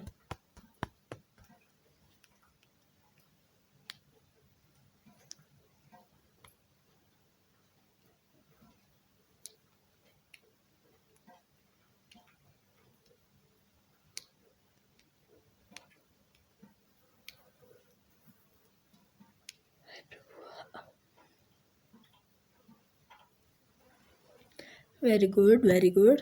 तो डेमोक्रेसी में क्या कहा था हमने? इंडिपेंडेंटली जो वर्क किया जाए। तो ऑप्शन कौन सा हो जाएगा हमारे पास? Option number C, free instruction empower teacher and learner. आपकी जो टीचर और लर्नर है डेमोक्रेसी के अंदर, जो डेमोक्रेसी के अंदर एजुकेशन प्रोसेस है उसके अंदर जो आपके टीचर और लर्नर हैं उनकी फ्री इंस्ट्रक्शन होगी, ठीक है। तो बढ़ते हैं क्वेश्चन नंबर 18 की तरफ। इन the teaching process in auto carry. Auto carry के अंदर किस तरह की इंस्ट्रक्शन रहती है आपकी, मतलब कि किस तरह का टीचिंग प्रोसेस रहता है? तो ऑप्शन नंबर ए है, teacher impose knowledge and couraging learner, crushing learners. या ऑप्शन नंबर बी है, free instruction empower teacher and learner.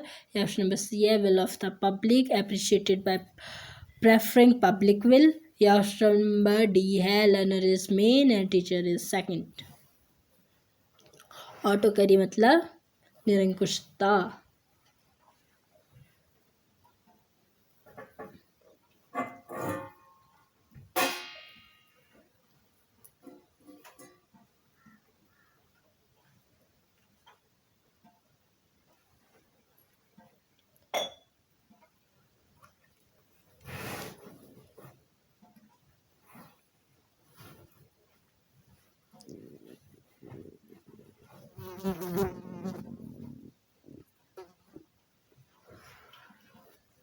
Very good very good. तो कौन सी होती है हमारी ऑटो ऑटोकरी प्रोसेस टीचिंग की। Teacher impose knowledge and cruising learners, कि जो टीचर होता है वो लर्नर को जो मतलब कि नॉलेज और क्रूजिंग है वो इम्पोज करते हैं। ठीक है, बढ़ते हैं नेक्स्ट क्वेश्चन की तरफ। क्वेश्चन नंबर 19 है, इन the teaching process teacher is considered. Teaching process में टीचर को किस में कंसीडर किया जाता है? आपके इंडिपेंडेंट वेरिएबल में, डिपेंडेंट वेरिएबल में, इंटरवेनिंग वेरिएबल में।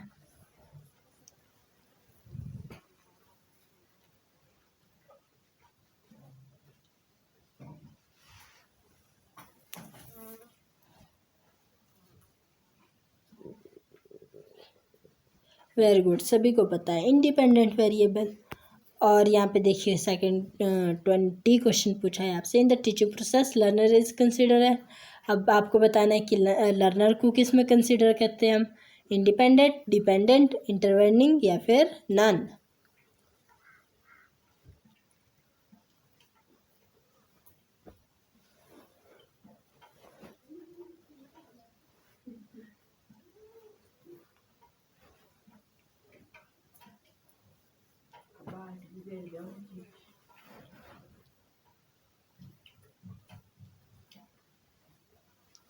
Very good very good. कौन से वेरिएबल होते हैं हमारे लर्नर? डिपेंडेंट वेरिएबल, जो किस पे डिपेंड रहते हैं? अपने टीचर पर। तो अब यहाँ पे बताना आपको, in the teaching process content and teaching method are consider and. Content और टीचिंग मेथड को किस में कंसिडर करते हैं हम? इंडिपेंडेंट में, डिपेंडेंट में या इंटरवेनिंग में?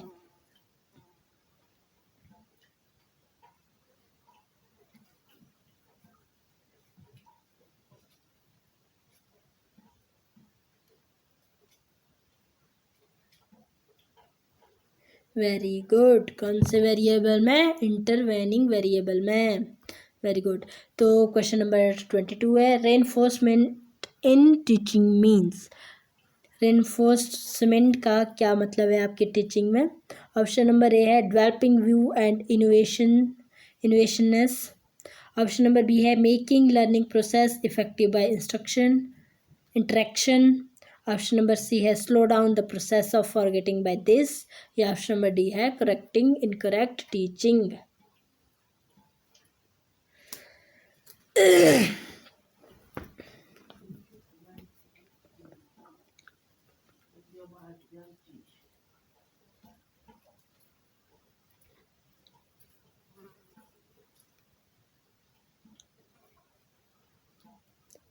Very good very good. तो रेनफोर्समेंट का क्या मतलब है टीचिंग में? Making learning process effective by instruction, कि आपको लर्नर की मतलब कि लर्निंग जो प्रोसेस है हमारे लर्नर की, उसको इफेक्टिव बनाना है बाय इंस्ट्रक्शन से, इंटरेक्शन से। ठीक है, तो अब रेमेडियल का क्या मीनिंग है? ऑप्शन आपके पास सेम है, developing view and innovativeness. Option number B है making learner process effective by instruction, या ऑप्शन नंबर सी है slow down the process of forgetting by this, या ऑप्शन नंबर डी है करेक्टिंग इनकरेक्ट टीचिंग। इसको हमने उस दिन भी रिव्यू किया था।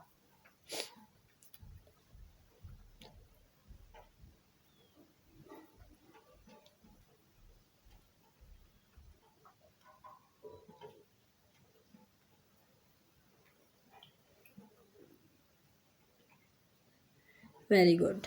तो रेमेडियल का मतलब क्या है? Correct incorrect teaching. ठीक है, तो रिपीटेशन एंड एक्सरसाइज का क्या मतलब है टीचिंग के अंदर? ऑप्शन आपके पास सेम है, developing view and innovativeness. Option number B है making learner process effective by instruction. Option number C है slow down the process of forgetting. Option number D है correcting incorrect teaching.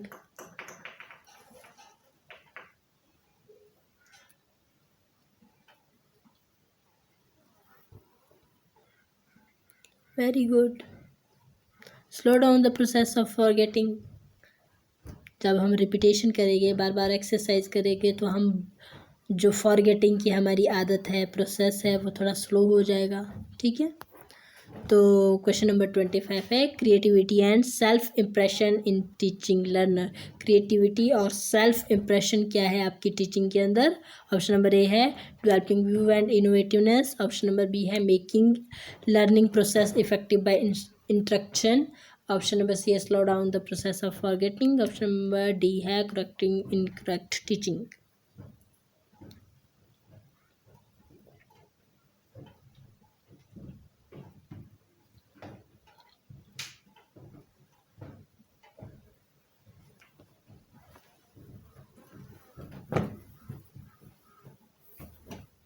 Very good, developing view and innovativeness. तो बढ़ते हैं अब question number 26 के अंदर। इसको भी हमने रिवाइज किया था। अब आपको बतानी है कि प्रोजेक्ट स्ट्रेटेजी कौन सी है आपकी। ऑप्शन नंबर ए है awaking learner for problem solving. आपको अपने लर्नर को अवेयर करना है प्रॉब्लम को सॉल्व करने के लिए। ऑप्शन नंबर बी है acquire practical knowledge in different subject with learner interest. आपको लर्नर के इंटरेस्ट के साथ साथ उनको क्या करना है, विभिन्न तरह की प्रैक्टिकल नॉलेज देनी है, विभिन्न तरह की सब्जेक्ट नॉलेज देनी है। उसको एक्वायर करना है आपको प्रैक्टिकल नॉलेज को डिफरेंट सब्जेक्ट के बारे में, मतलब कि लर्नर के इंटरेस्ट के अकॉर्डिंग उनको प्रैक्टिकल नॉलेज देनी है। विभिन्न तरह के सब्जेक्ट के अंदर उनकी प्रैक्टिकल नॉलेज को एक्वायर करना है। ठीक है। ऑप्शन नंबर सी है creating instruction moment in the learner mind. आपको अपने लर्नर के माइंड में क्या करना है, इंस्ट्रक्शन मोमेंट बनाने हैं। ठीक है। और ऑप्शन नंबर डी है अप्लाई द लर्न टास्क। ये आपको लर्न टास्क का अप्लाई करना है। तो बताइए प्रोजेक्ट स्ट्रेटजी कौन सी है।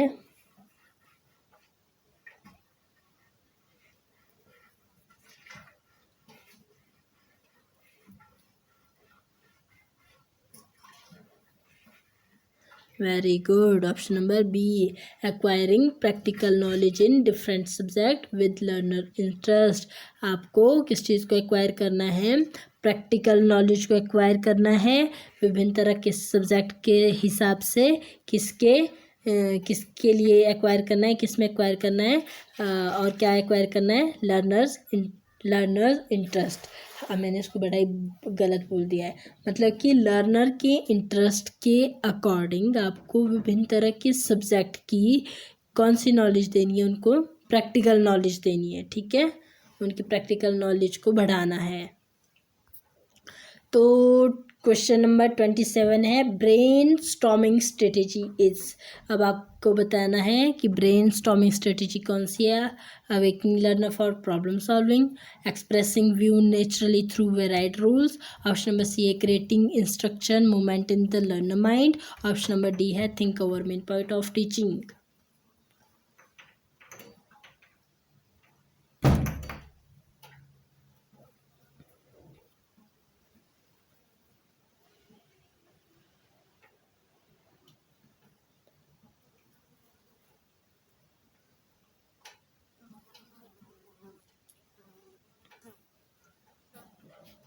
Very good, very good.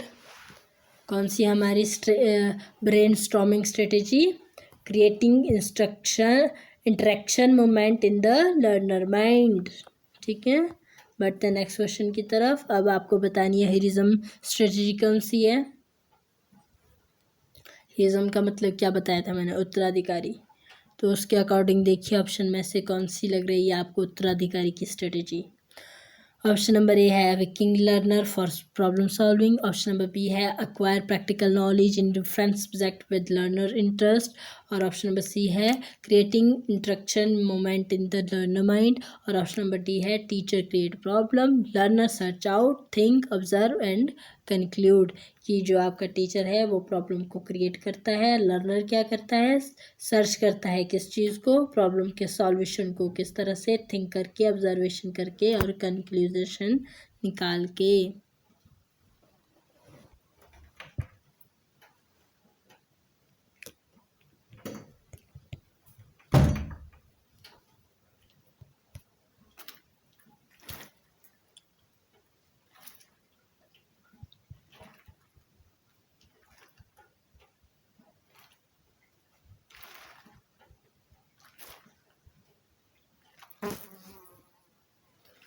Very good. कौन सा है आपका answer? Teacher create problem, learner search out, think, observe and conclude. मतलब कि जो आपके टीचर है वो प्रॉब्लम को क्रिएट कर रहे हैं और आपके जो लर्नर है वो सॉल्यूशन ढूंढ रहे हैं, सोच रहे हैं, ऑब्जर्वेशन कर रहे हैं और फिर कंक्लूजन निकाल रहे हैं, निष्कर्ष निकाल रहे हैं। ठीक है, तो बढ़ते हैं क्वेश्चन नंबर 29 की तरफ। Discussion strategy. अब आपको बतानी है इसमें से डिस्कशन स्ट्रेटेजी कौन सी है। ऑप्शन नंबर ए है acquiring learner for problem solving. Option number B है awaking learner for problem solving. Option number B है acquiring practical knowledge in different subject with learner interest. Option number C है teacher create problem, learner search out, think, observe and conclude. Option number D है think over the problem by questioning and answering.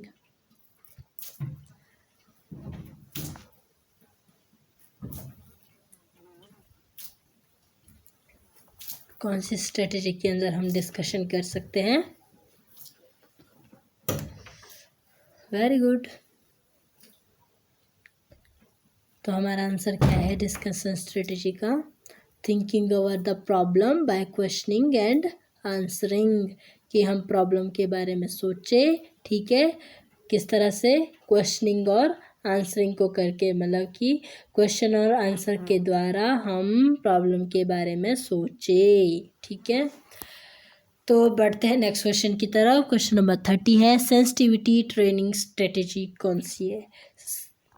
मतलब कि संवेदनशील training हो गई आपकी, प्रशिक्षण। हाँ, तो संवेदनशील प्रशिक्षण रणनीति कौन सी है? ऑप्शन आपके पास सेम है। ऑप्शन नंबर ए है awaking learner for problem solving. Option number B है acquiring practical knowledge in different subject with learner interest. Option number C है teacher create problem, learner search out, think, observe and conclude. और option number D है thinking over the problem by questioning and answering.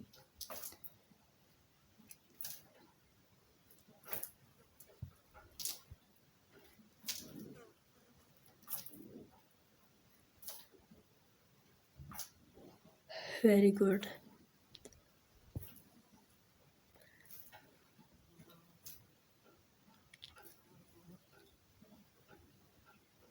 Very good, very good.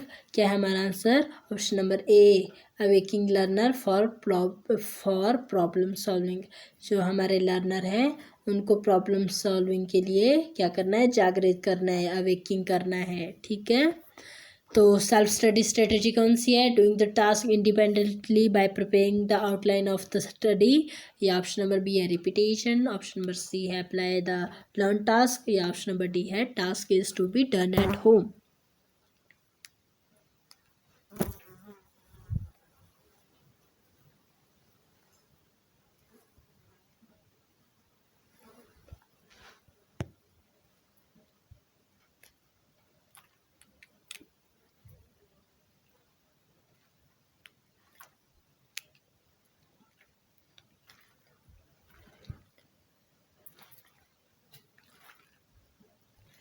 तो self study किस तरह से करते हैं हम?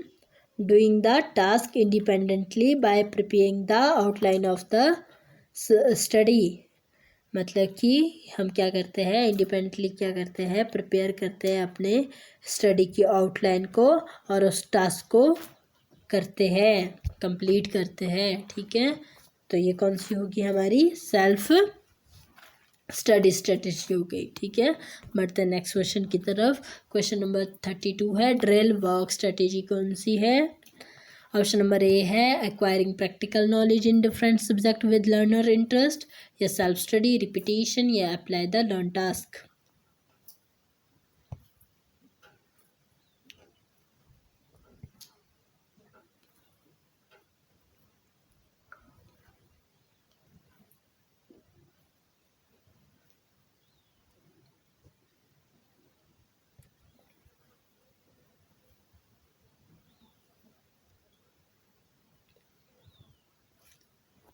Very good, very good. कौन सी है? Apply the learn task. बढ़ते क्वेश्चन नंबर 33 की तरफ। रिकैपुलेशन स्ट्रेटेजी कौन सी है? रिकैपुलेशन मतलब पुनः पूंजीकरण। रणनीति कौन सी है? सेल्फ स्टडी है, रिपीटिशन है, अप्लाई द लर्न टास्क है, या task is to be done at home है?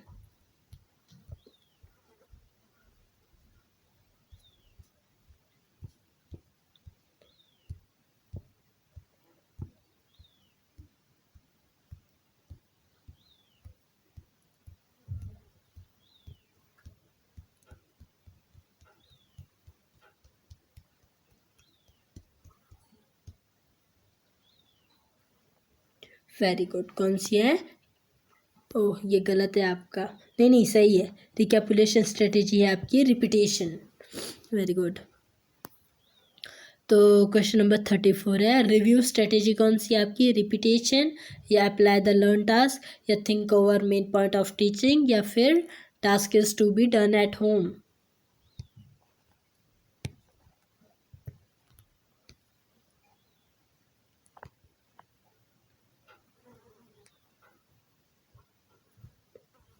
किस तरह से रिव्यू करते हैं हम, तो वही हमारी रिव्यू स्ट्रेटेजी हो जाएगी।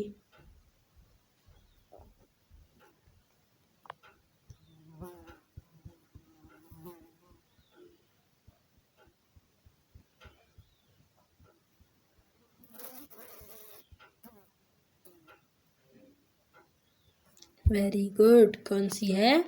Think over main point of teaching. हम जो मेन पॉइंट होते हैं हमारे टीचिंग के, उसके बारे में सोचते हैं। ठीक है, तो वो हो जाती है हमारी रिव्यू स्ट्रेटेजी। बढ़ते हैं नेक्स्ट क्वेश्चन की तरफ। अब आपको बतानी है असाइनमेंट कौन सी है? सेल्फ स्टडी है, रिपीटेशन है, या अप्लाई द लर्न टास्क है, या फिर task is to be done at home है?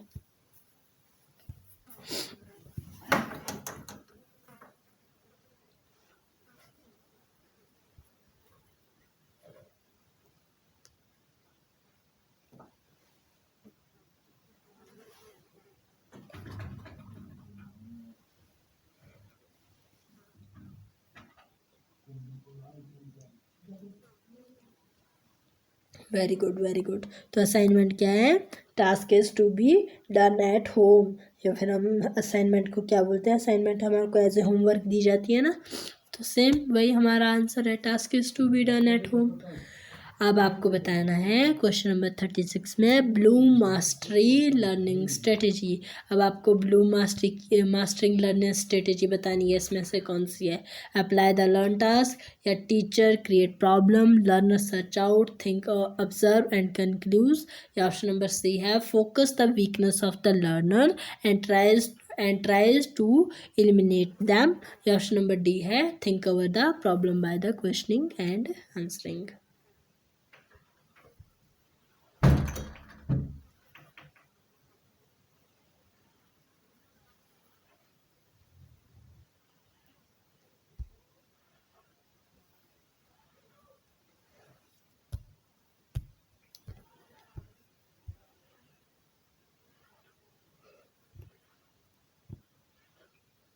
Very good. तो ब्लूम की मास्टरिंग लर्निंग स्ट्रेटेजी कौन सी है?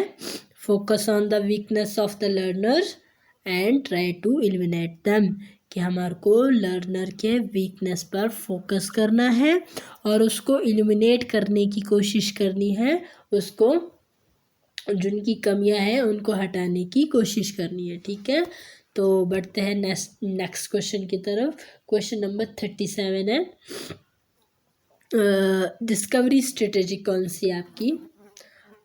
ऑप्शन आपके पास सेम है, awaking learner for problem solving, option number B apply the learn task, option number C है teacher create problem and learner search out think observe and conclude, और option number D है learner search new factor under teachers have to become a discover.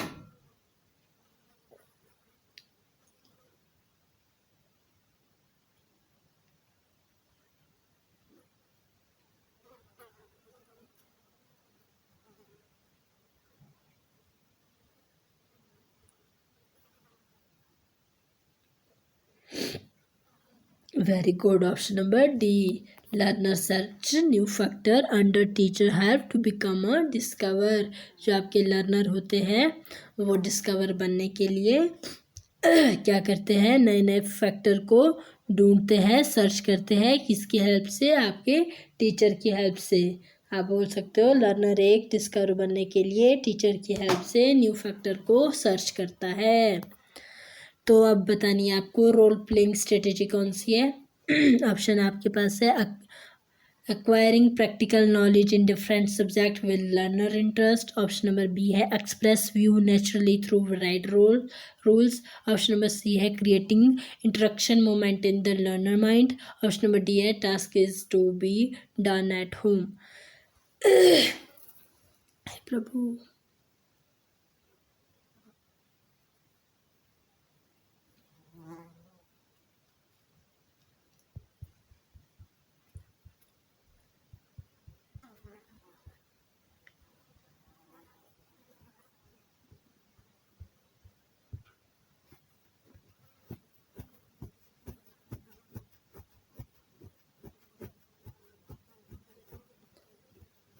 Very good. तो हमारी role playing strategy कौन सी है?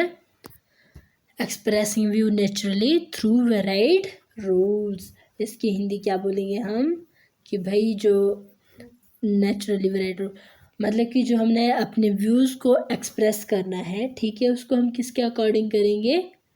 Naturally through varied rules के according करेंगे। मतलब कि स्वाभाविक रूप से विभिन्न भूमिकाओं के बारे में हम अपने विचारों को व्यक्त करेंगे, एक्सप्रेस करेंगे, ठीक है। तो बढ़ते हैं क्वेश्चन नंबर 39 की तरफ। Basic element of education are discovered by. Basic element of education को हम किसके द्वारा डिस्कवर करते हैं? एक्शन रिसर्च से, फंडामेंटल रिसर्च से या फिर साइंटिफिक रिसर्च से।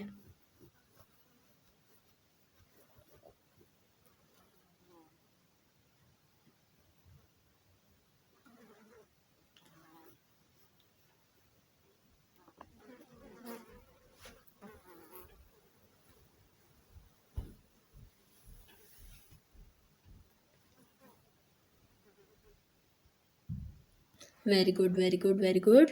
किससे हम सर्च करते हैं, किससे डिस्कवर करते हैं? आपके फंडामेंटल रिसर्च से। तो हमारे ये पूरा क्वेश्चन पूरा आंसर क्या बन जाता है कि एजुकेशन के जो बेसिक एलिमेंट होते हैं उसको हम फंडामेंटल रिसर्च से डिस्कवर करते हैं, खोजते हैं, ठीक है। तो क्वेश्चन नंबर 40 है सिंस इट्स प्रैक्टिकल। देखिए पहले बता दिया गया है कि एक प्रैक्टिकल है। Daily problem of education process are solve by. जो आपकी एजुकेशन के अंदर डेली की जो प्रॉब्लम्स आती रहती है उसको आप किस तरह से सॉल्व करते हो? एक्शन रिसर्च से, फंडामेंटल रिसर्च से या रिसर्च से या फिर साइंटिफिकल रिसर्च से? क्योंकि डेली डेली आती है ना, यहाँ यही बता दिया गया है सिंस इट्स प्रैक्टिकल कि आप इसको प्रैक्टिकली भी देखते हो। यह एक व्यवहारिक है कि डेली अगर आपके एजुकेशन के अंदर कोई प्रॉब्लम्स आ रही है तो आप उसको किससे सॉल्व करते हो? कौन से रिसर्च से सॉल्व करते हो?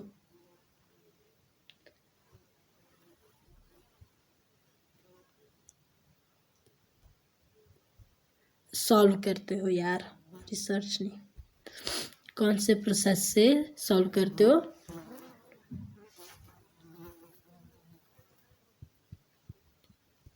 वेरी गुड, एक्शन रिसर्च से सॉल्व करते हैं हम, ठीक है। तो बढ़ते हैं नेक्स्ट क्वेश्चन की तरफ।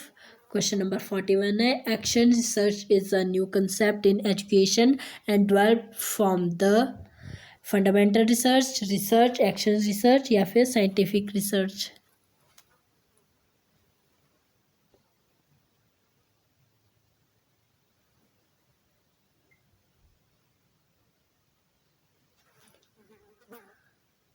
जो एक्शन रिसर्च है वो आपके एजुकेशन का न्यू कंसेप्ट है और उसको हम किसके द्वारा डेवलप करते हैं? कौन सी रिसर्च से डेवलप करते हैं? ये है आपका क्वेश्चन, ठीक है। और हमने अभी अभी इसको किया भी है और अब हम इसको चौथी बार करने वाले हैं मतलब।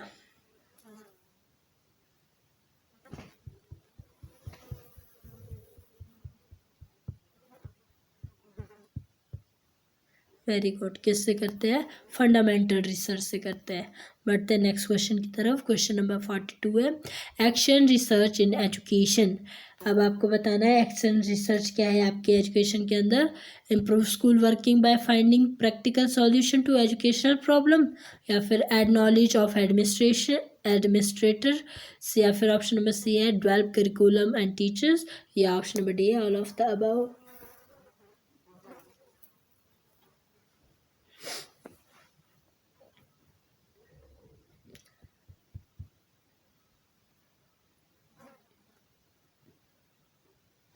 एजुकेशन की रिसर्च में किस तरह के एक्शन लिए जाते हैं?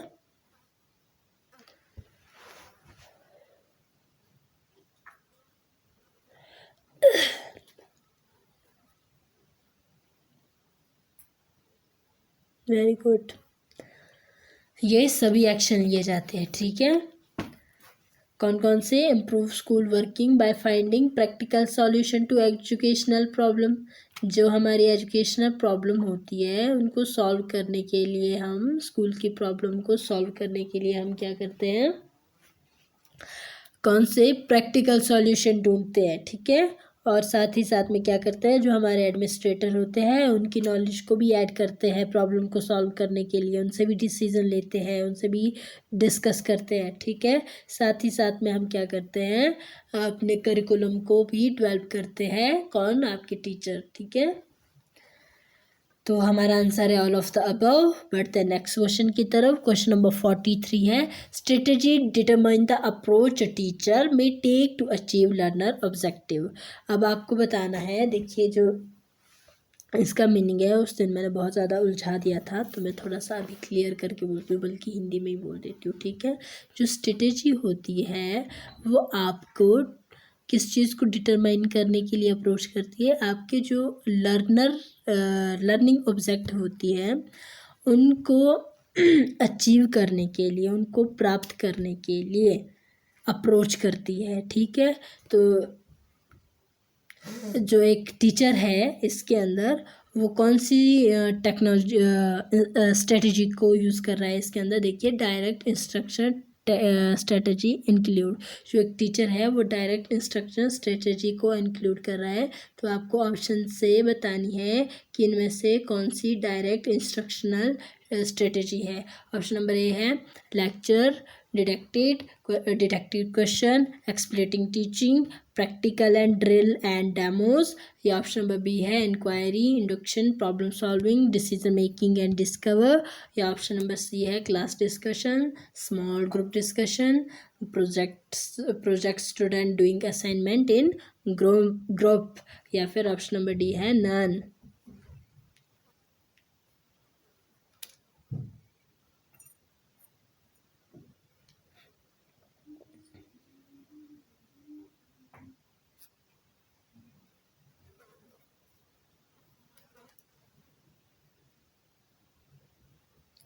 आपको डायरेक्ट इंस्ट्रक्शन स्ट्रेटेजी बतानी है टीचर की।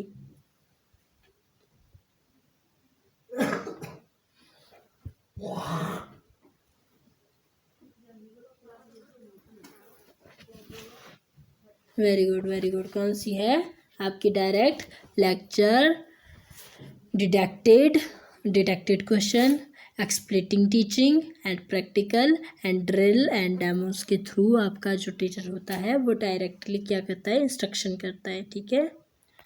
तो क्वेश्चन नंबर 44 है strategy determine the approach a teacher may take to achieve learner objective. जो एक टीचर होता है वो अपने लर्निंग ऑब्जेक्ट को अचीव करने के लिए अलग अलग तरह की स्ट्रेटेजी को यूज़ करता है, अप्रोच करता है, ठीक है। तो हमने डायरेक्ट पढ़ ली। अब आपको इसमें से बतानी है कि इनमें से कौन सी इनडायरेक्ट इंस्ट्रक्शन स्ट्रेटेजी है।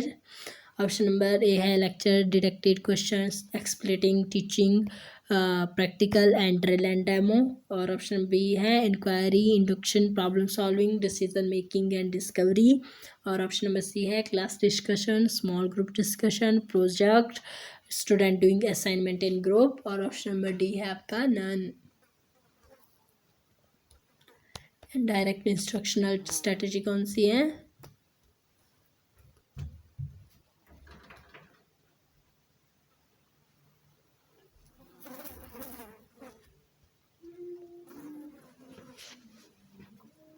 Very good. कौन सी है आपकी? Inquiry, induction, problem solving, decision making and discovery.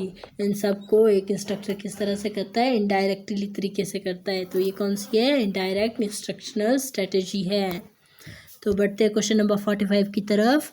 इसमें बतानी है आपको इंटरेक्टिव इंस्ट्रक्शनल स्ट्रेटेजी बतानी है कि जो एक इंस्ट्रक्टर है वो अपने लर्निंग ऑब्जेक्टिव को अचीव करने के लिए किस तरह की स्ट्रेटेजी को अप्रोच कर रहा है, मतलब कि स्ट्रेटेजी को अप्रोच करता है, अलग अलग तरह के दृष्टिकोण बनाता है।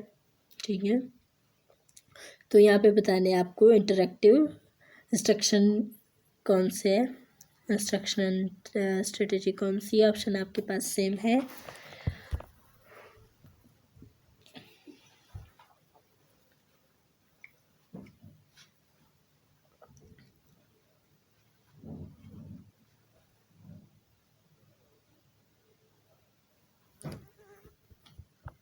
Very good, very good.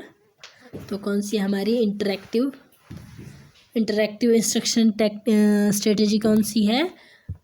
ये ऑप्शन आपका फिर से गलत हो गया। Class discussion, small group discussion, project, student doing assignment in group. जो हमारी इंटरेक्टिव इंस्ट्रक्शन टेक्नोलॉजी होती है उसके अंदर हम क्लास डिस्कशन करते हैं, स्मॉल ग्रुप डिस्कशन करते हैं, प्रोजेक्ट पे वर्क करते हैं और स्टूडेंट जो है अपनी असाइनमेंट वो ग्रुप में डन करते हैं। ठीक है, तो वो कौन सी हो जाती है? हमारी इंटरेक्टिव इंस्ट्रक्शनल स्ट्रेटेजी हो जाती है। ठीक है, अब बतानी है आपको एक्सपेरिमेंटल लर्निंग स्ट्रेटेजी कौन सी है इसमें से। ऑप्शन नंबर ए है relies heavily on discussion and sharing among participant. Option number B है inductive, learner centre and active oriented. Option number C है highly teacher directed and most commonly used. Option number D है none.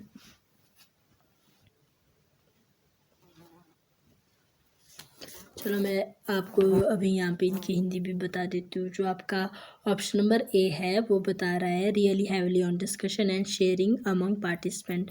आपको अपने participant के साथ discussion करनी है और शेयरिंग करनी है। ठीक है, और साथ ही साथ में ऑप्शन नंबर बी बता रहा है आपका include learner centre and active oriented, कि जो आपके लर्नर है, ठीक है, वो सेंटर है, इंडक्टिव है मतलब प्रेरित है। ठीक है, तो आप बोल सकते हो कि लर्नर सेंटर और एक्टिविटी ओरिएंटेड है, ये गतिविधि है। और ऑप्शन नंबर सी है हाईली टीचर डायरेक्टेड। आपका जो टीचर है वो हाईली डायरेक्टेड करता है, हाईली दिशा निर्देश देता है। और साथ ही साथ आप बोल सकते हो कि ये ज़्यादा मोस्ट कॉमनली यूज्ड होती है, ज़्यादातर उपयोग में लाई जाती है, इस्तेमाल में लाई जाती है।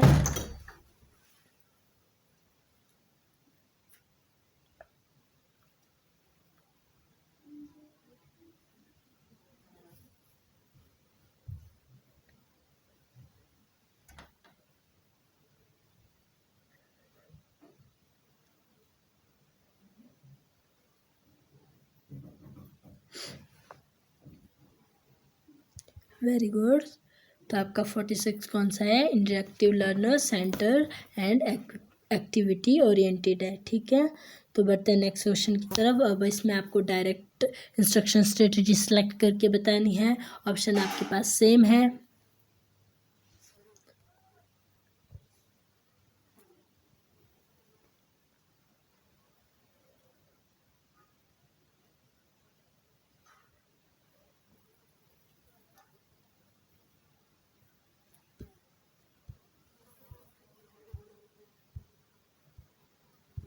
Very good.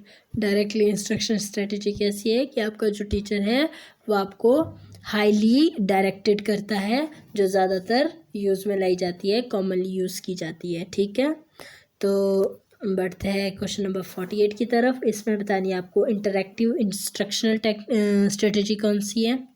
ऑप्शन आपके पास सेम है।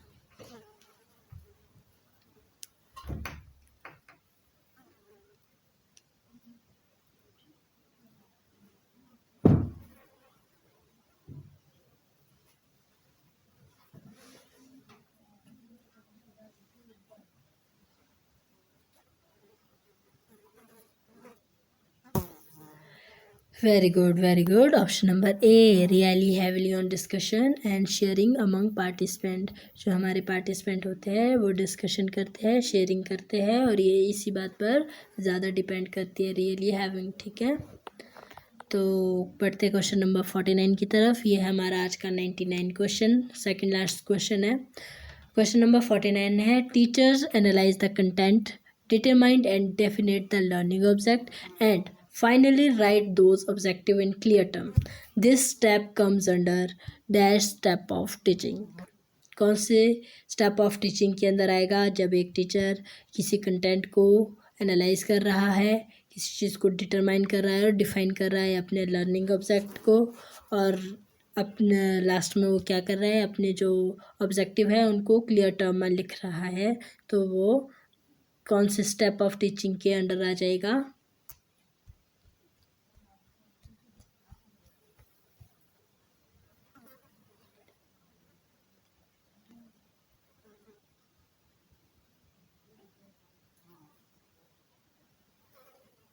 Very good, very good. ये आ जाएगा हमारा कंट्रोलिंग के प्लानिंग के अंदर। I am so sorry. तो ये कौन से स्टेप ऑफ टीचिंग के अंदर आएगा? प्लानिंग के अंदर आएगा। तो बढ़ते हैं क्वेश्चन नंबर 50 की तरफ। आज का हमारा 100 क्वेश्चन है। Teacher create effective environment by selecting teaching method, technique, strategy and essential aids by which the learner may achieve learning object. This step comes under step of teaching. जो एक teacher है वो क्या कर रहा है? एक इफ़ेक्टिव इन्वायरमेंट बना रहा है, क्रिएट कर रहा है, ठीक है, और साथ ही साथ में अच्छी टीचिंग मेथड का यूज़ कर रहा है, सेलेक्ट कर रहा है, टेक्निक को सेलेक्ट कर रहा है, स्ट्रेटजी को और आपके एसेंशियल एड्स को अप्रोच कर रहा है, ठीक है, ताकि वो लर्नर्स के में अचीव्ड लर्नर ऑब्जेक्ट, ताकि वो अपने लर्निंग ऑब्जेक्ट को अचीव कर सके अपने लर्नर से। तो जो ये सब तैयारियां वो कर रहा है, ये कौन से स्टेप के अंदर आ जाती है? स्टेप ऑफ टीचिंग के अंदर आ जाती है।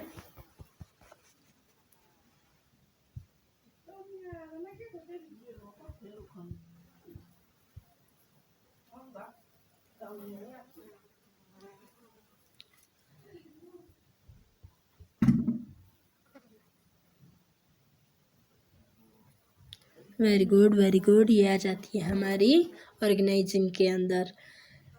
तो कई बार मेरे से कुछ गलतियाँ हो जाती हैं, इसके लिए मैं बहुत बहुत बहुत माफ़ी मांगती हूँ आपसे, और आप लोग जुड़े रहे इसके लिए मैं आपका बहुत बहुत धन्यवाद करती हूँ। और रही बात वो सेट नंबर 4 की, तो मुझे थोड़ी कम नॉलेज थी कंप्यूटर के बारे में, इसलिए मैंने कहा था कि सर फिर से रिवाइज़ करवाएंगे। उसके अंदर काफ़ी सारे क्वेश्चन गलत थे। मैंने कोई क्वेश्चन गलत तो नहीं किया, पर जो आंसर की मैं गलत थे वही आंसर गलत हो गए। उसके लिए भी मुझे आप सभी माफ़ कर दें।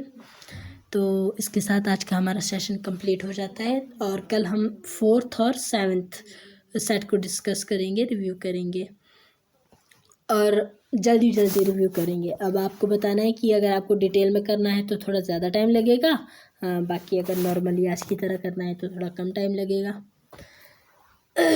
तो मेरे साथ जुड़ने के लिए आपका बहुत बहुत धन्यवाद। स्किल मास्टर चैनल को सब्सक्राइब करिए, ठीक है।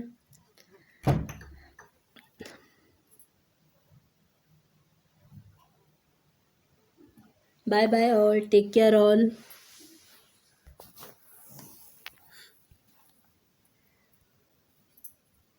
को निपटने